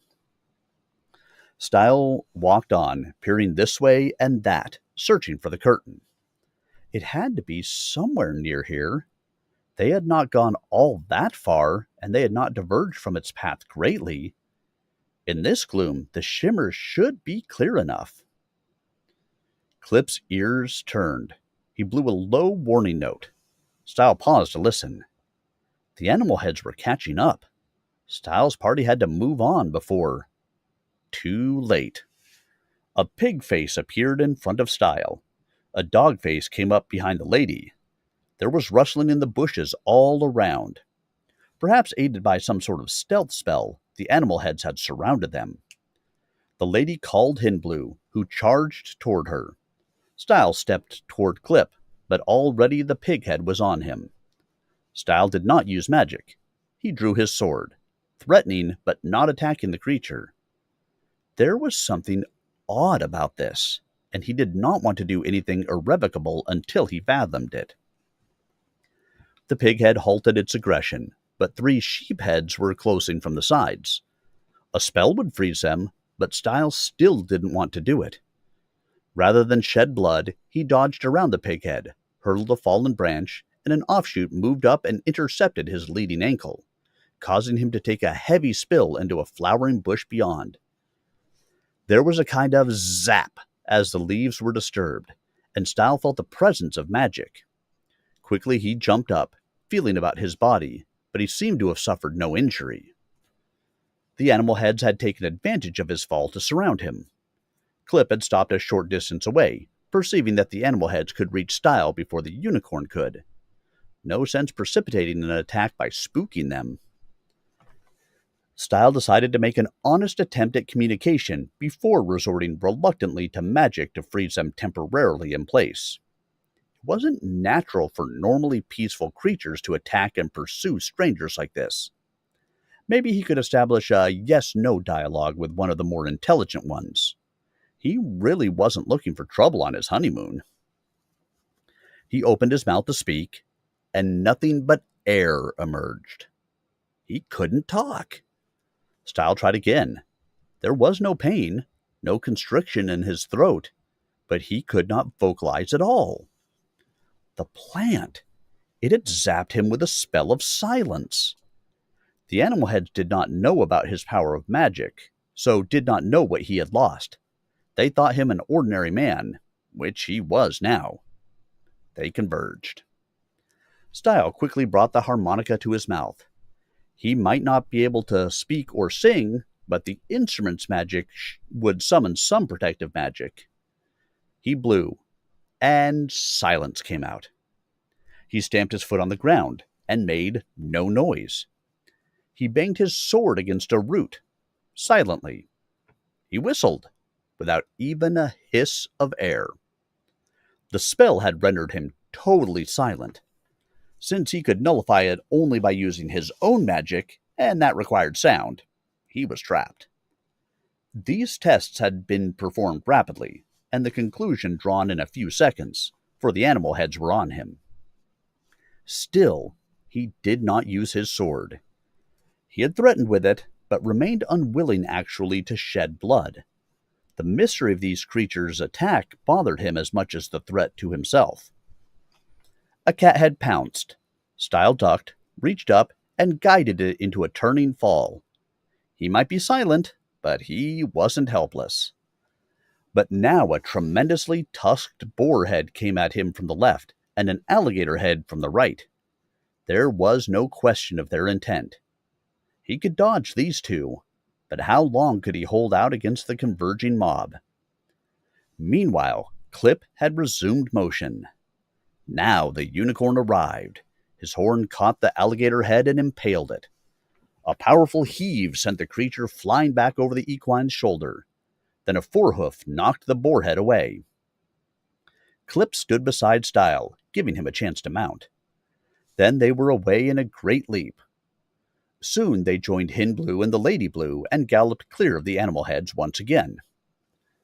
The Lady Blue realized what was wrong. "Thou art victim of a silence spell," she cried. "We must take thee back to the Blue Demesne for a counterspell." But the animal heads were already catching up again, cutting off the return. And of course, it would be a long ride all the way back to the Blue Domain, even cutting directly across to it.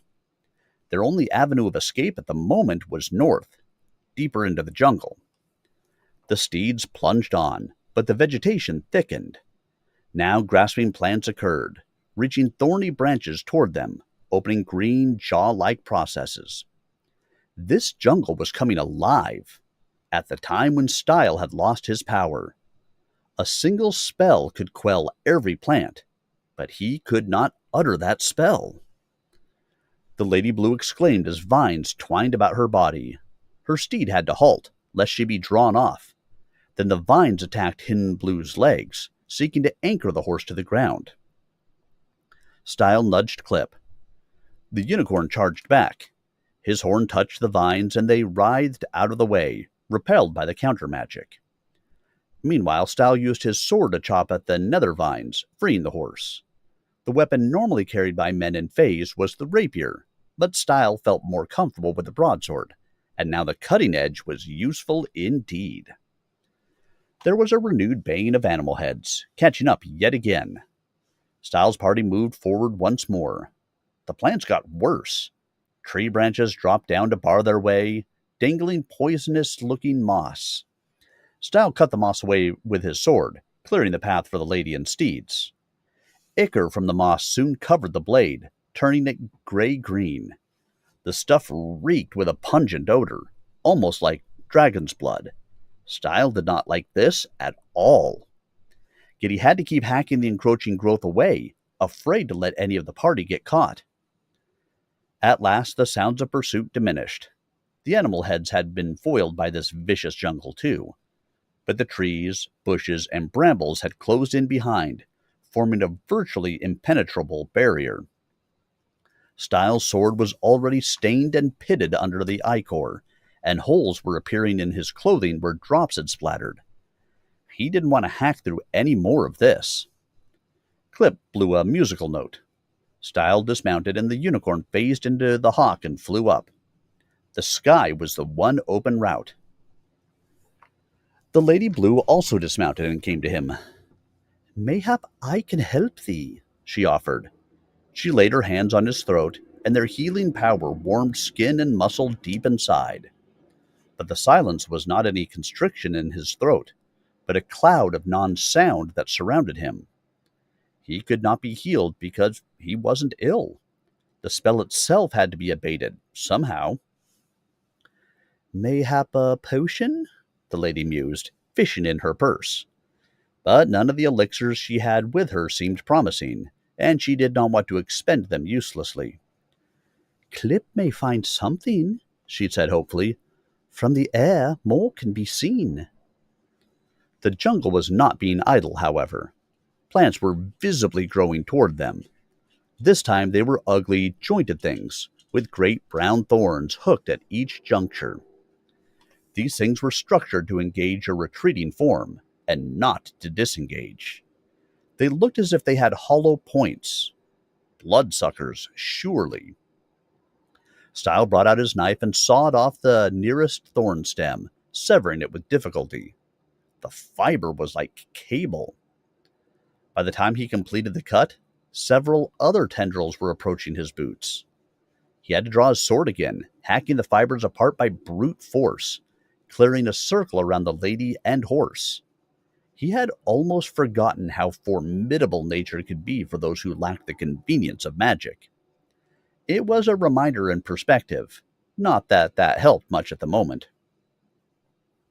The hawk returned, changing into man form. "There is a domicile ahead.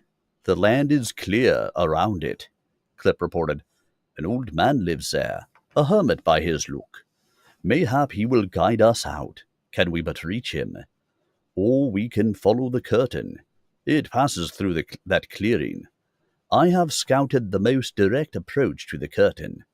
I cannot cross it, but if thou and the lady and Hinblue can, the clearing is but a quarter-mile from there." Style squeezed Clip's arm in thanks. The unicorn had really come through for them. They could hack their way to the curtain, cross to Proton, hurry forward, and recross to cover breath. It would not be fun, but it should be feasible. They chopped through the undergrowth with renewed will. This time the plants were rigidly fan-shaped leaves on tough stems, the edges of the leaves as sharp as knives.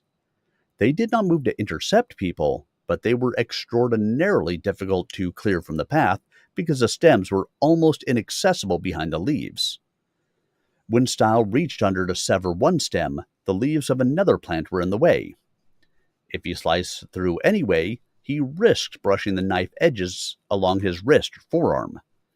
Without magic to heal cuts, he found this nervous business, though he knew the lady could help heal him. Progress was slow when his sword arm grew tired. Clip stepped in, using the tip of his horn to reach past the leaves to break the stems. This enabled them to go faster, and soon they intercepted the curtain. Style could not even perform the simple curtain-crossing spell. The lady did it for him and Hinblue, and suddenly the three of them were in Proton, on a barren plain, gasping for air. Clip changed to hawk form and flew directly to their rendezvous in the clearing. They were able to walk on the bare sands, but breathing was labored, and Hinblue, as the lady had feared, did not understand at all. The horse's nostrils flared, and she was skittish, squandering energy better saved for forward progress. Hinblue was a very fine mare, who could have been a prize winner in Proton, but she had no experience with this. The lady led her, though the lady herself was gasping. Style heard his own labored breathing and realized what it meant. "I'm not silent anymore. No magic in this frame," he exclaimed. "But when thou resumest," the lady responded. When he crossed again, the spell would still be on him. He could not escape it this way, except by traveling in this frame back to the region of the blue domain, where he could cross to get the lady's reserve spells. But no Proton dome was near. Even if he wanted to risk entering one, the trip wasn't feasible. The horse was in increasing trouble. "My lord, I must take her back," the lady gasped. "She does not understand." Style had handled a horse in these barrens before. He recognized the symptoms of the growing panic. "Take her across. Maybe we're far enough." They willed themselves across at what seemed to be a clearing. It was, but also turned out to be no safe resting place. The ground writhed with sucker leaves that sought to fasten to the flesh of human or equine. Hinblue stamped her hooves, trampling down the suckers, but already some were fastening on the sides of the hooves, trying to drink from the hard surface. Style tried to cut off the plants, but they were too low to the ground, making his blade ineffective. "We cannot stay here," the lady said, her feet moving in a dance of avoidance. "We must cross again." Style agreed. The horse had recovered her wind. They crossed back to Proton and made a dash for the better clearing ahead. This time they made it. Now they were inside of the hermit's hut. Clip rejoined them, remaining in hawk form so as not to betray his nature before the watching hermit. They saw the old man's eyes peering from the dark window. "He sees us," the lady said. "We shall need his help. for we cannot go through more of this jungle or through Proton. Style could only nod. He didn't like this situation at all. Some honeymoon they were having. The lady went up to talk to the hermit, but the old man slammed the rickety door and refused to answer her call. Style began to get angry. The hawk made a warning cry, and Style stayed back. Clip had caught on to something important by his attitude. The lady gave it up. Surely the hermit knows our predicament, but he will help us not, she said. The touch of a flush on her cheeks betrayed her irritation. The hawk spoke again, then flew to the ground and scratched a place bare. In that spot he gouged out a word. Orange. The lady was first to catch on. The Orange Adept! No wonder he is such a curmudgeon. Style signaled, pointing to himself and raising an eyebrow questioningly. Whether the Orange Adept was aware of the identity of his visitors. Clip thought not. This was merely the way all strangers viewed to those who intruded on their domain, and those adepts who did care generally were malignant. Style had encountered the syndrome before, but he did not like it any better with repetition. They walked to the far side of the clearing, while the beady eyes of Orange peered from the window of his hut. Here the curtain plunged into the thickest of the bramble tangles. Hinblue tried to trample them down, but they wrapped around her foreleg, making her squeal in pain as the thorns dug in. There was a snicker from the hut. Style slashed at the mass with his sword, but no matter how many stems he severed, the mass held its form, like a pile of brush. It would be necessary to draw each severed stem out and set it in the clearing, and each stem seemed to interlink with others, so that the entire mass tended to come loose, falling about his bare arms and scratching.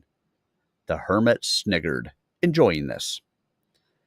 After a time, scratched and sweaty and tired, they gave it up. They could not get through this way. But meanwhile, the clearing had diminished. New plants were encroaching, and they looked just as ugly as the brambles. The Orange Adept's mode of magic evidently related to plants. Indeed, it must have been one of his creatures that silenced Style. Now the old man was enjoying watching the flies struggle in the web. Mayhap the other side of the curtain again? The lady said, but at her words Hinblue's ears went back, her nostrils distended, and the whites showed around her eyes. She did not want to brave the oxygen-poor, polluted air of Proton again. Yet they couldn't remain here. By nightfall, the advancing plants would leave them no opening, and they would have to fight for their lives while the Orange Adept laughed. Style was furious with frustration, but unable to oppose this magic with his own. Still, he could act directly against the malignant adept. He put his hand on his sword, facing the hut.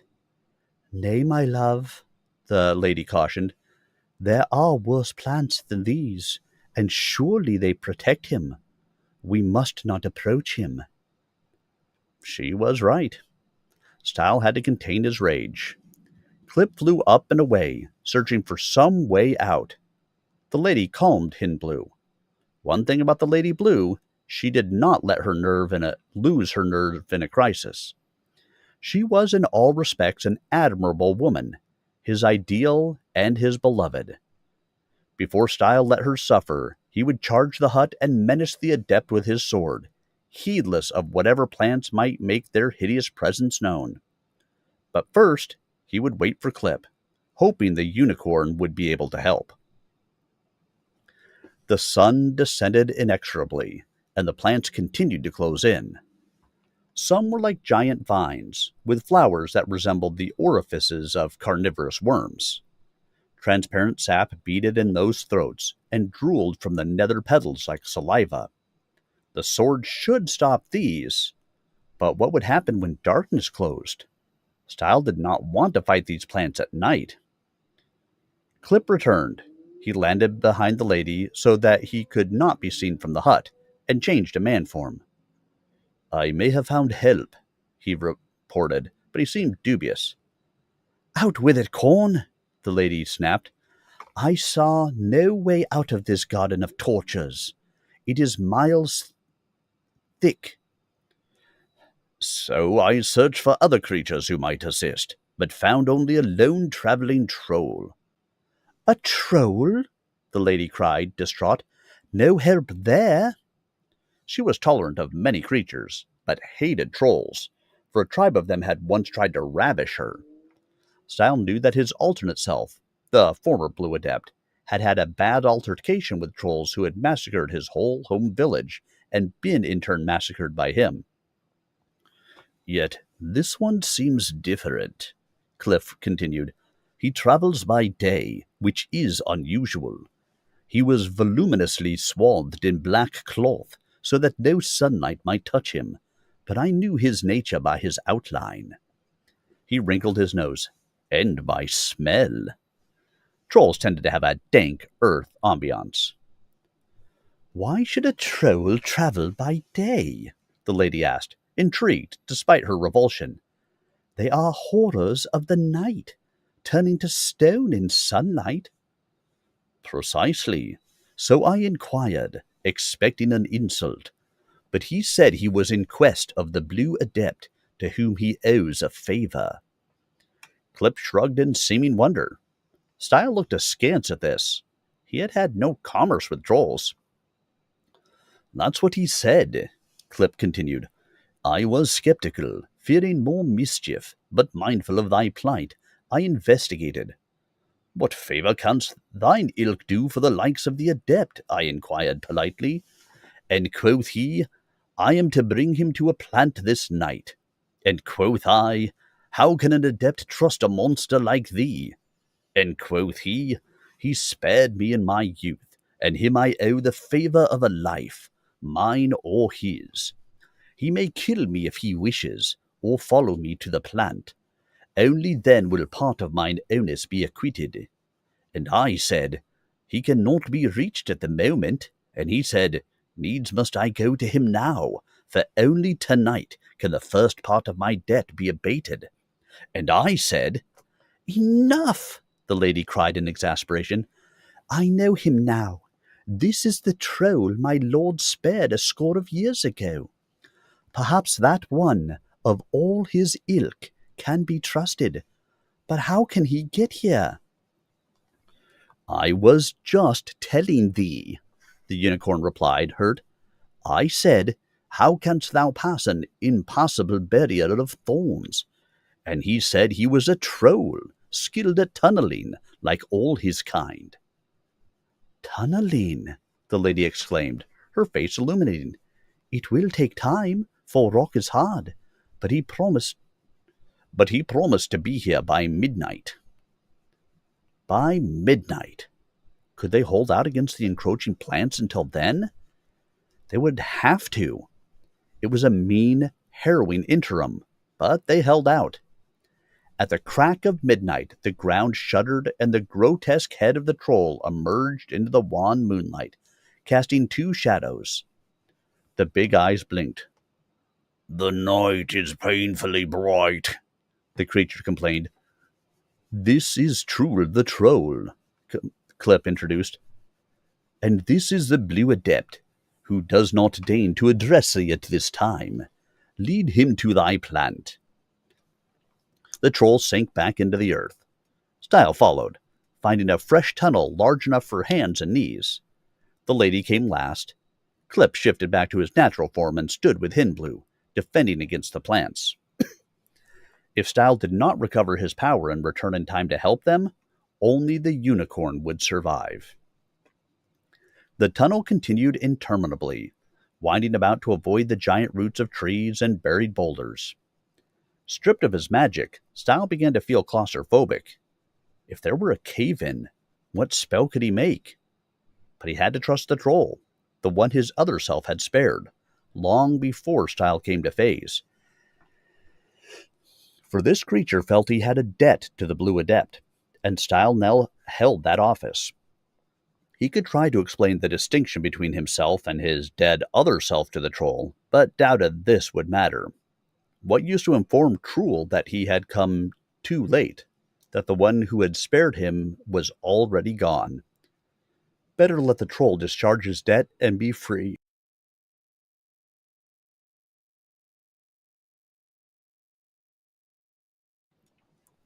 At last they emerged beyond the Orange Adept's garden. Excuse me. Styles straightened up with relief. They continued on until the troll halted beside a nondescript bush. "This is the plant," Truel said. His voice was guttural and harsh, in the manner of his kind. What made it unusual was the fact that it was intelligible. He must have practiced hard on human speech. The lady leaned forward to peer at the growth in the waning light of the blue moon. Her face was somewhat gaunt, and Style knew she feared betrayal. Certainly the troll's appearance was somewhat too providential. "This is the herb I need," she exclaimed in gratified wonder. "It will cancel half the spell." Half? What else was needed?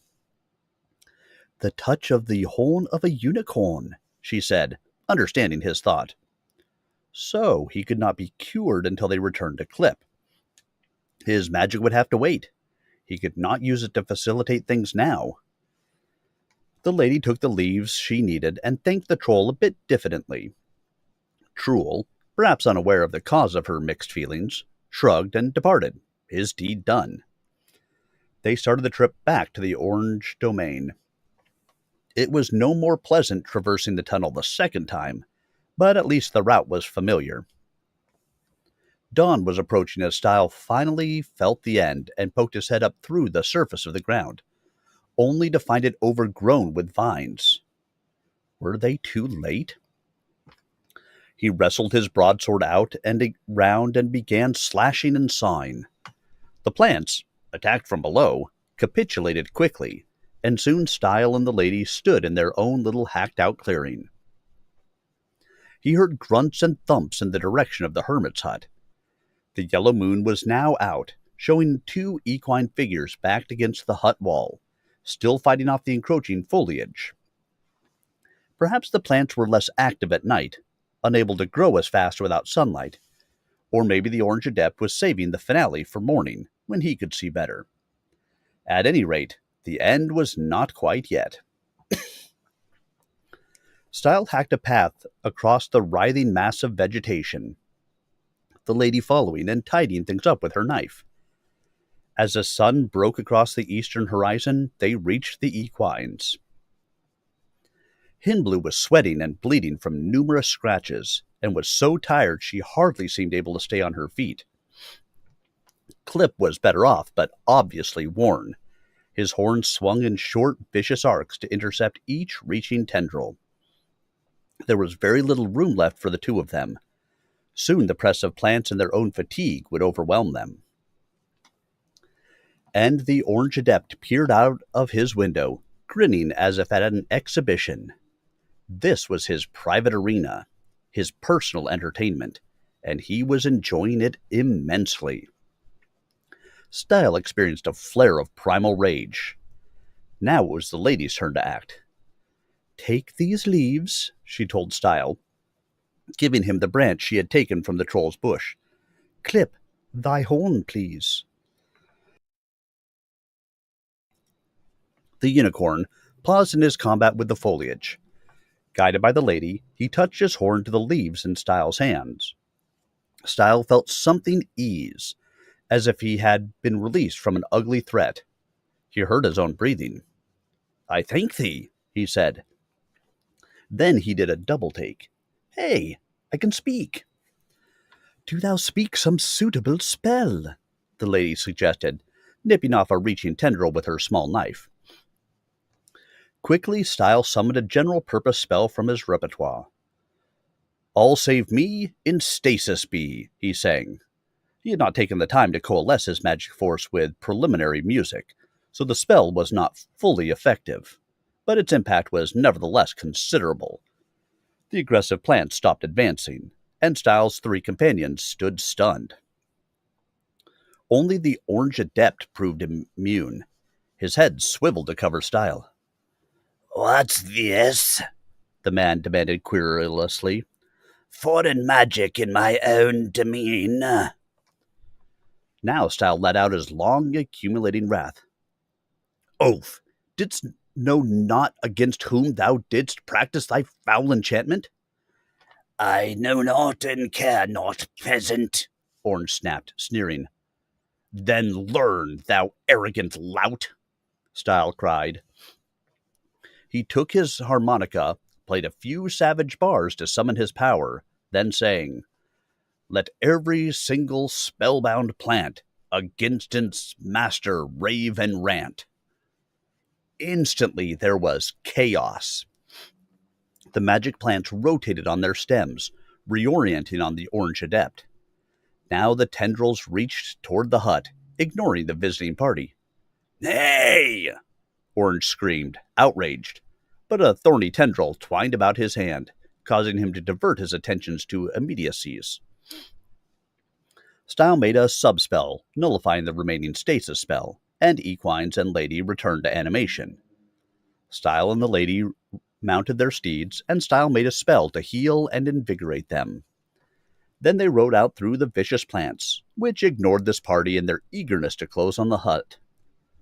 That was not nice, my Lord Blue, the Lady murmured somewhat smugly. Aye, Style agreed without remorse. The plants can't really hurt Orange. He will find a way to neutralize them. But I dare say it will be long before every plant is back the way it was, and longer before he bothers passing strangers again. When they emerged from the Orange domain, Style guided them southeast, back toward the region of the animal heads. The Lady glanced at him questioningly, but did not comment. The animal heads appeared. Know, O creatures, that I am the Blue Adept, Style said. Guide me to your leader. Instead, they pressed forward menacingly. He resorted to magic. Animal head, befriend instead, he sang. And the attitude of each one changed. Now they were willing to take him where he had asked. Soon they encountered an elephant head, with a giant fat body to support so large an extremity. The creature trumpeted in confusion. Each to each, intelligible speech, Style sang. To what do we owe the questionable pleasure of this visit? The nasal trumpetings translated, now having the semblance of ordinary human speech. I am the Blue Adept, Style said. This is my Lady Blue. We're on our honeymoon, touring the curtain with our steeds. We seek no quarrel, and do not believe we provoked thy creatures. Why did they attack us?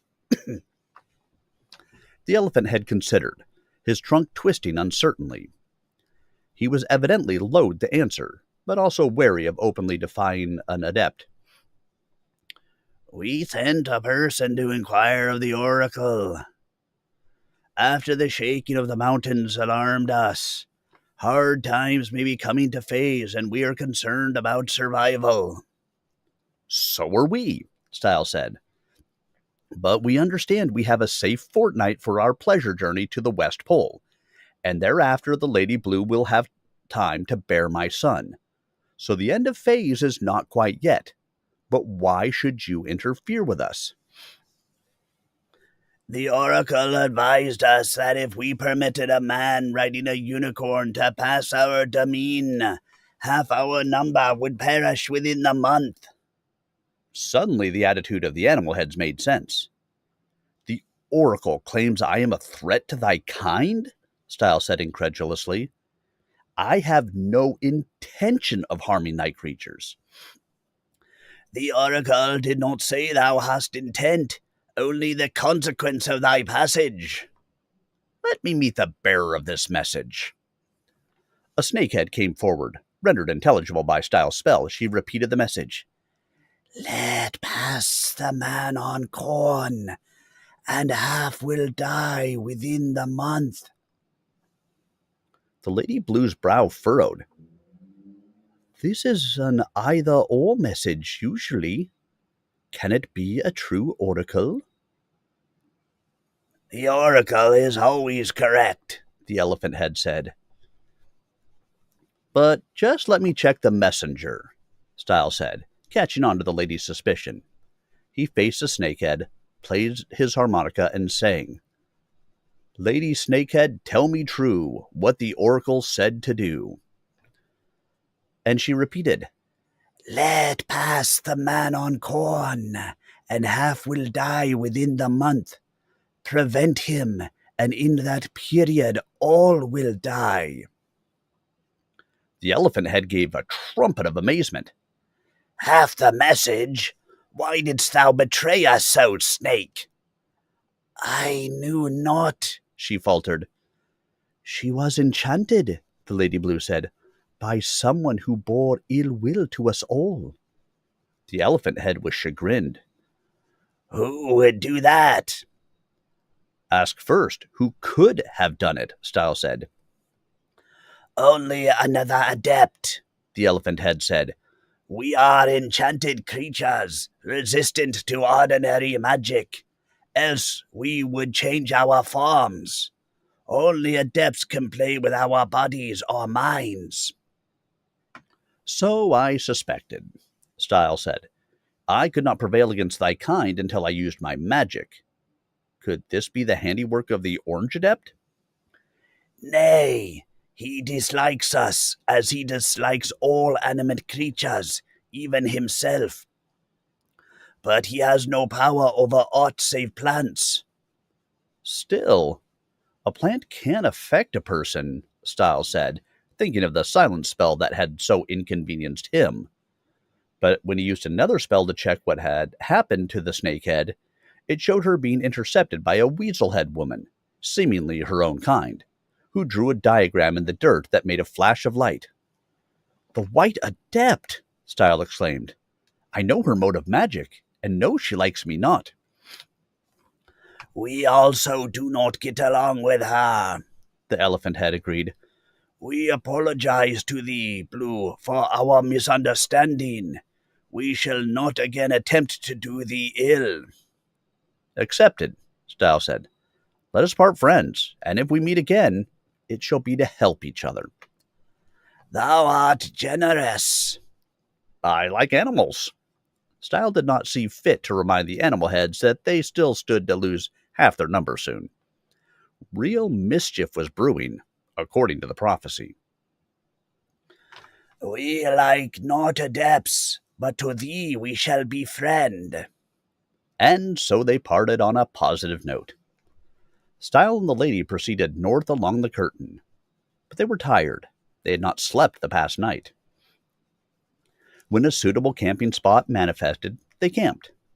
There was a streamlet, a fine old apple tree, and a metal object lying on its side.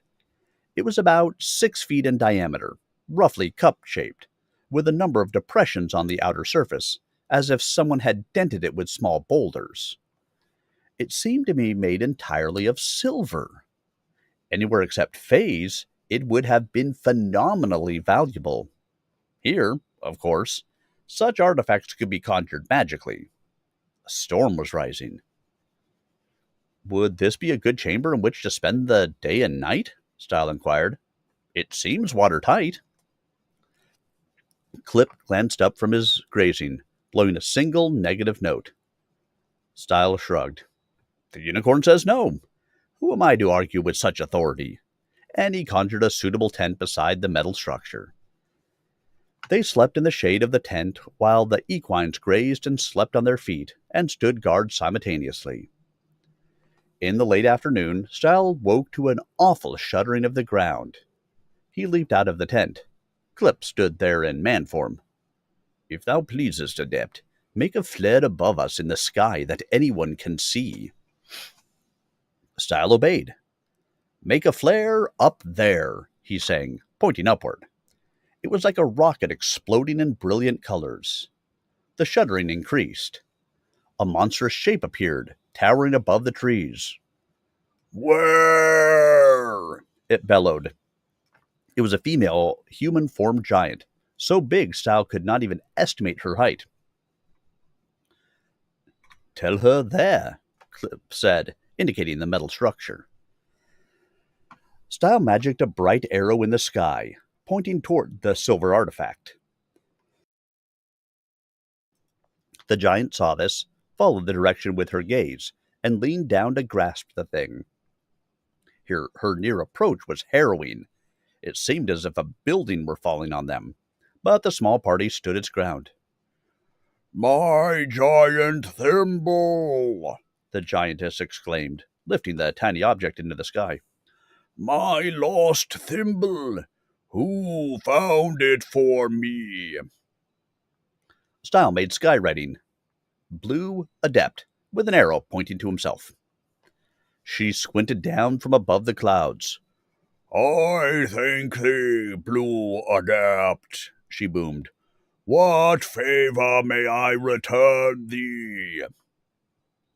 "Only thy good will," Style skywrote, daunted. One small misstep and the giantess would crush this entire region flat. "Granted," she said, and departed with her prize. "Thou knewest," Style accused Clip.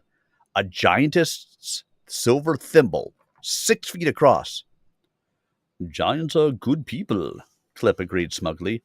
"They have long memories, too. Best to be on the right side of a giant."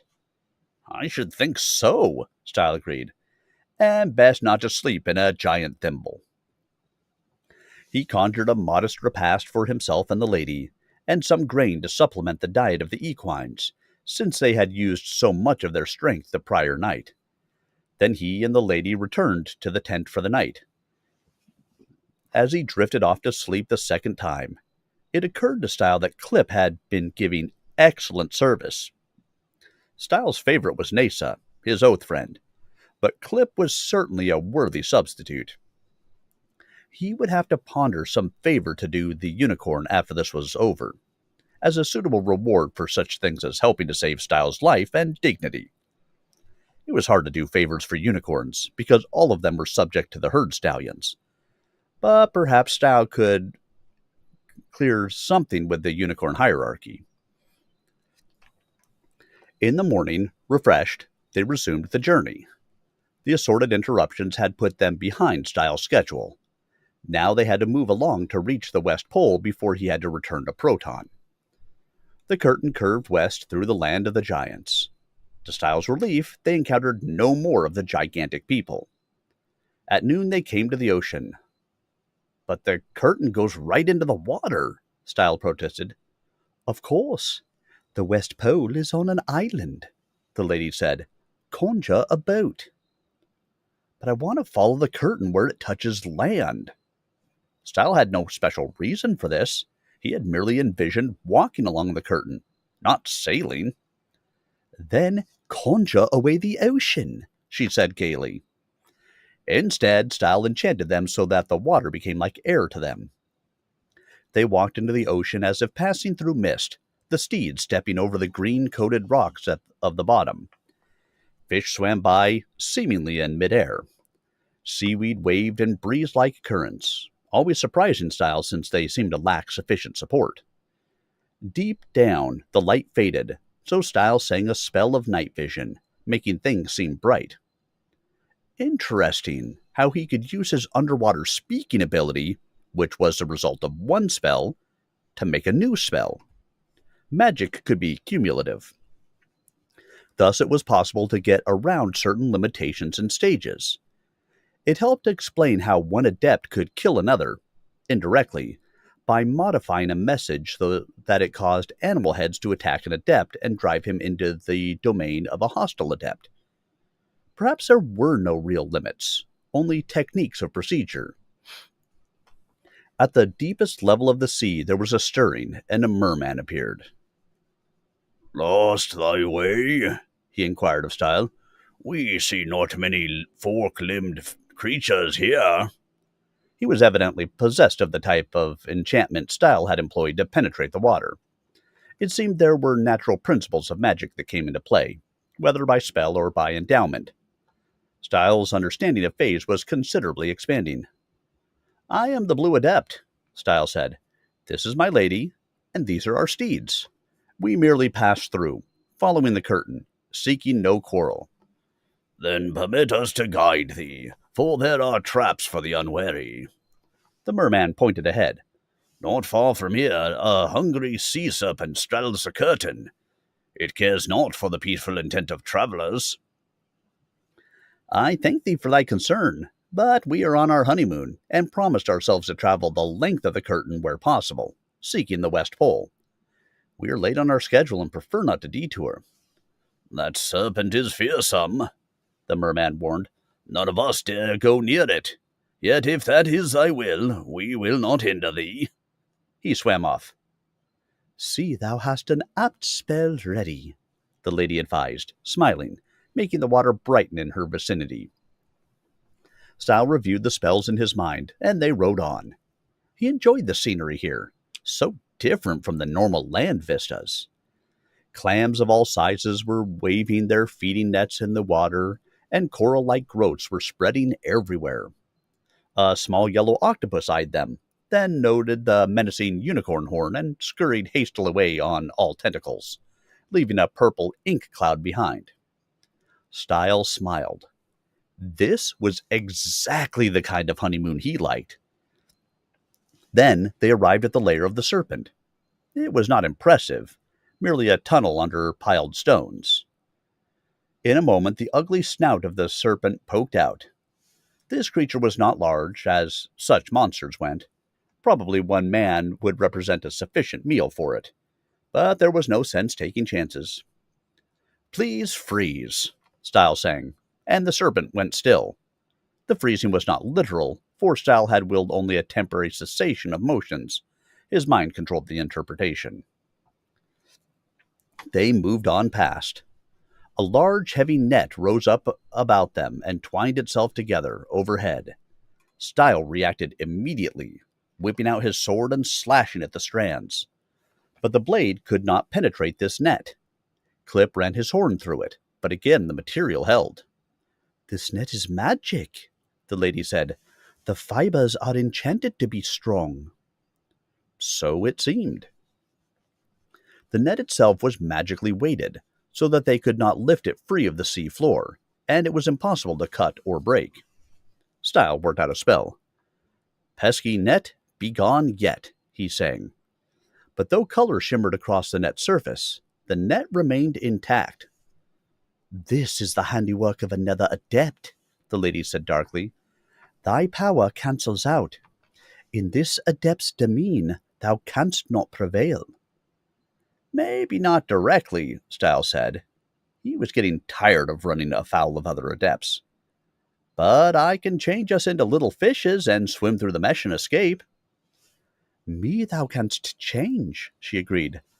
But thyself thou couldst not change back, since fish can neither speak nor swim, and the hostile adept might have a monster lurking to pounce on such little fish. Risk it not, my lord. It was the voice of common sense. In his present form, Style could guard them against further evil. Anything else was too much of a risk. Yet needs must we slip this net, he grumbled. Clip blew a note. There is that, Style agreed. I will watch and guard thee until thou dost clear this vicinity. The unicorn converted to hawk form, then squeezed through the net where Style parted the strands for him. The hawk flew swiftly upward, while Style watched, defensive spells ready. Now a man walked up. He was ordinary in physical appearance, but wore a robe of translucent material that distorted the light and made him seem one with the water. "My friend cannot help thee from outside either," he said. "Thou wilt never escape my demesne, Blue." Style nodded. "Thou must be the translucent adept. I've read of thee, but knew not thy residence." "No one knows my residence," Translucent said. "Who intrudes pays the price of silence." "Why shouldst thou harbor evil against me, who has done thee no ill?" "Thine ill lies in the future, Blue. An thou dost reach the West Pole, The final battle shall be upon us, and no augur knows what will then befall.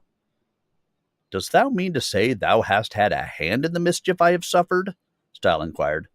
These must be the translucent domain, but Style could strike out if he had reason. This net is mine, useful to snare intruders. I have not otherwise wrought ill on thee. Dost thou know the nature of thine adversary? I dispatched the Red Adept, Style said shortly.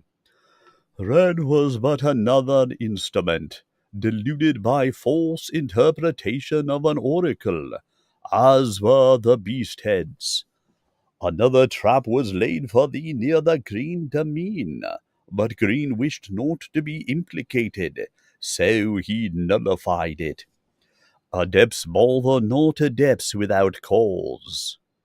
This man was surprisingly informed about Styles' business. Thou dost consider I gave thee cause for this? Style indicated the net. By intruding on these my demesne thou hast given me cause. I tolerate that naught. The net was not set for thee, but for intruders. Never have I let an intruder go, and I need make no exception for thee.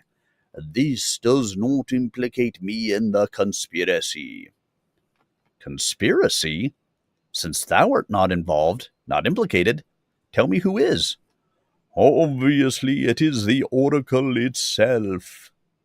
Style was stunned. The oracle? But the oracle has always helped me and spoken true. Has it? Translucent's lip curled in a practiced sneer, and Style had to wonder. The root of many of his problems did seem to lie with the oracle. He'd assumed that mistakes in interpretation or delivery caused the mischief. But why did the oracle couch its messages in language that so readily lent itself to confusion? The oracle knew the future. It must therefore also know the effect of its own words. In some cases, a ready understanding of a prediction might cause a person to change his course of action, making the oracle's message invalid. Since the oracle was always correct, some obfuscation became necessary to avoid paradox. Or the message could be couched as an either-or situation, as in the case of the animal heads. But why set it up to cause trouble? The animal heads could have been told, let the man on the unicorn pass, and done as well for themselves as possible. It did seem that the message had been couched to discriminate against Style. Why would the oracle seek to do thee mischief? The lady asked. I shall leave thee to ponder that at leisure, the translucent adept said, and departed. At leisure? Until we starve? The lady asked. Maybe I'd better transform us, Style said. Nay, the lady said, we are not in immediate danger. Thou canst conjure in food while we await the unicorn's return. Style did not feel easy. For one thing, he could not afford to wait indefinitely. He had promised to return to Proton at a specified time, and that time was near. For another, he did not trust the translucent adept to let things be. The man knew he could not long keep another adept captive. He might even now be preparing some more threatening measure. It would be no easier for him to devise a way to destroy Style than it was for Style to find a safe escape. They were at an impasse at the moment. How long would that last? But he hardly had time to worry before the move came. Monstrous pincers forged down from above, closing in inexorably on the net. Each section was 6 feet in diameter, rounded, with a horny surface on one side. No physical way to resist that mass. Style readied his transformation spell. Wait, the lady cried. That is the giantess. Of course. How could he have failed to recognize her colossal fingers? Clip had brought the one creature capable of lifting the net. The giantess's fingers closed on the net, while Style and the lady herded Hinblue as far to one side as possible, avoiding the central pinch. The tremendous rocky fingernails caught in the ropes.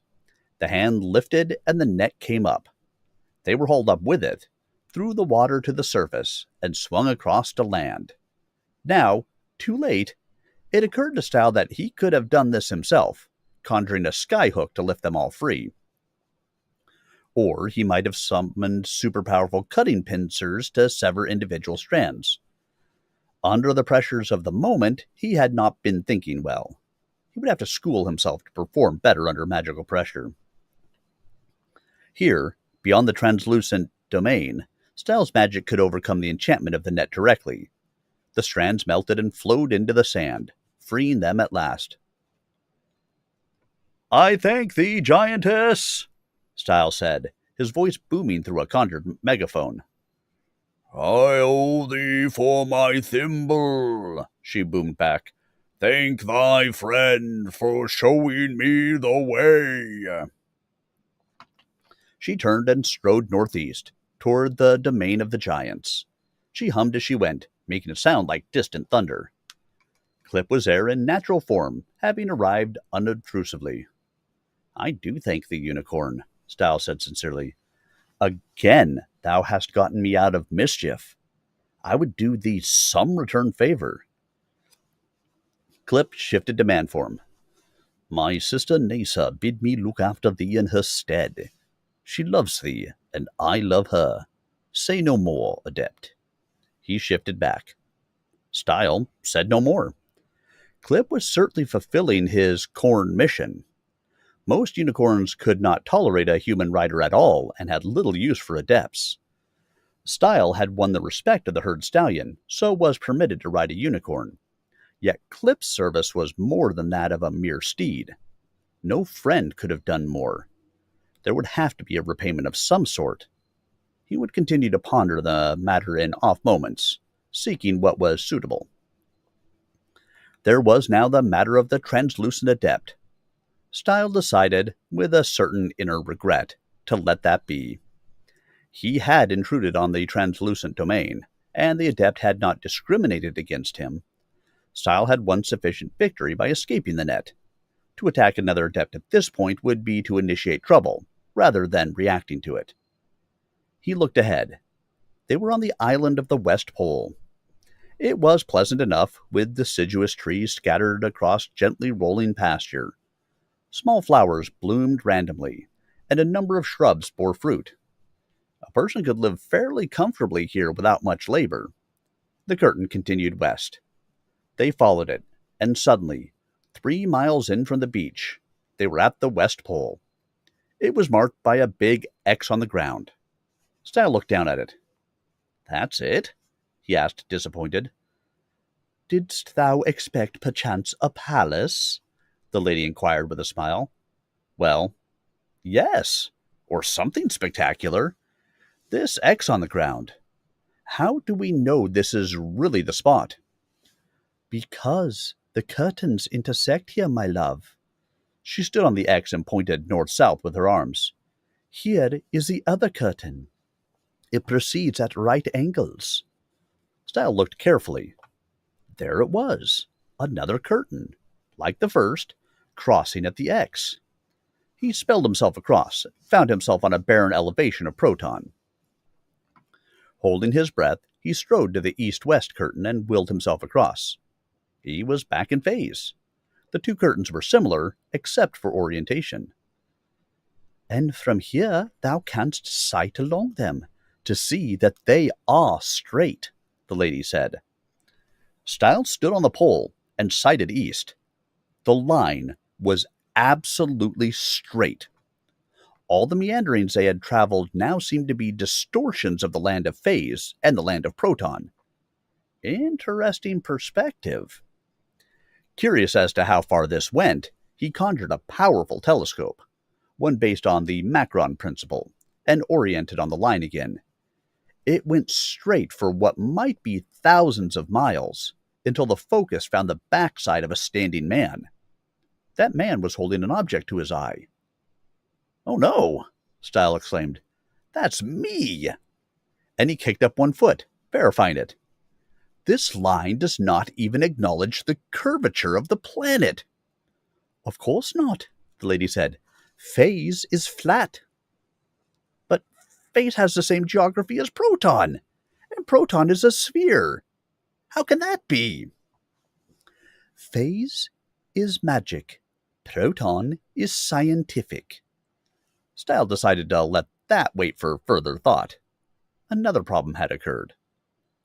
This is a telescope I'm using. I didn't think. It's a scientific instrument. It shouldn't work here in the magic frame. Methought thou didst know, the lady said. The West Pole is the juxtaposition of frames. Magic and science both work on this spot. That is what makes it worth visiting. Juxtaposition, Style repeated, intrigued. Could both selves of a person meet here, then? Methinks they would merge here and separate again when they moved away from the pole, but I know not for sure. Science and magic merging at this particular juncture. I wonder if this is the way the universe began, with everything working both ways, and somehow the frames began separating, like cells dividing or surfaces pulling apart, so that people had to choose one or the other, never both, like matter and antimatter, except for a few anchorages like this. This is special. Aye, she agreed. Methought thou wouldst like it. Many impossible tricks of science are possible here. Style sighed.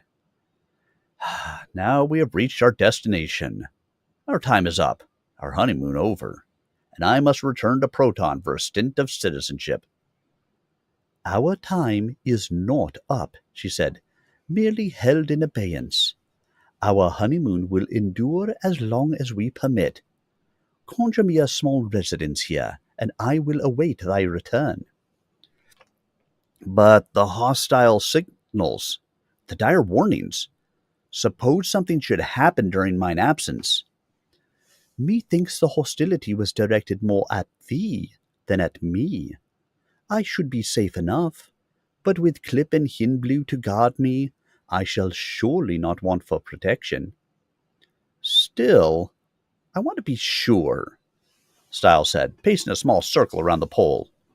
Too much is threatened, and thou art too great a treasure to risk. He pondered.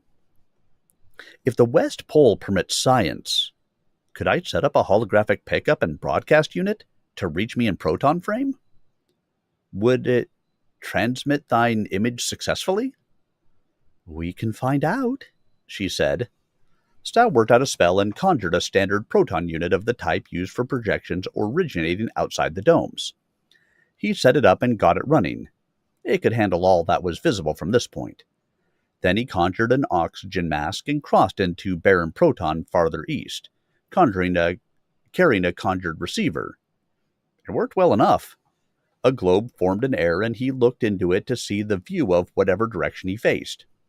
He spun its orientation and caught the circular panorama as if turning in place at the West Pole. He halted it in place when he spied the Lady Blue standing beside the grazing Hinblue. I see thee, Style said, activating the voice return. This handheld unit could not transmit his picture, but that wasn't necessary. I love thee, she said, smiling. Thee, thee, thee. Thee, thee, thee, he repeated, in the phase convention of unqualified love, feeling warm all over. Then he stepped back across the curtain and conjured a tent for privacy. Clip snorted musically, not looking up from his grazing. But thou knowest what thou must do in the other frame, the lady reminded him sternly. Style sighed. He knew, but for another hour he could put it out of his mind. And in due course, he conjured himself back to his usual curtain crossing place and returned to his duties in Proton. All right, guys, chapters 4 and 5 are complete. And that will do it for our story time this evening. As always, I hope you have enjoyed. the story. We got to see Style win the tourney and get his citizenship, and then complete his honeymoon and make it to the West Pole. Very fantastic. So, I will have these chapters up on YouTube by later tonight, tomorrow morning at the latest. As long as YouTube is cooperating, I will have it by tonight. Until then, I hope you guys have yourselves a wonderful evening. I will be back again tomorrow. I believe I am back again tomorrow. Please don't hold me to that. I can't remember which game we have tomorrow. Whether it is, because if it's Kingmaker, then I won't be here, but I don't think it is. I have either way. I have a meeting at Project New Hope first, and then I will come over. So until tomorrow, or if need be, until Thursday, I hope you guys have yourselves a wonderful part of your week here. And I will hope to see all of you guys again really soon. Have a great and magical night, everybody. And until next time, good night.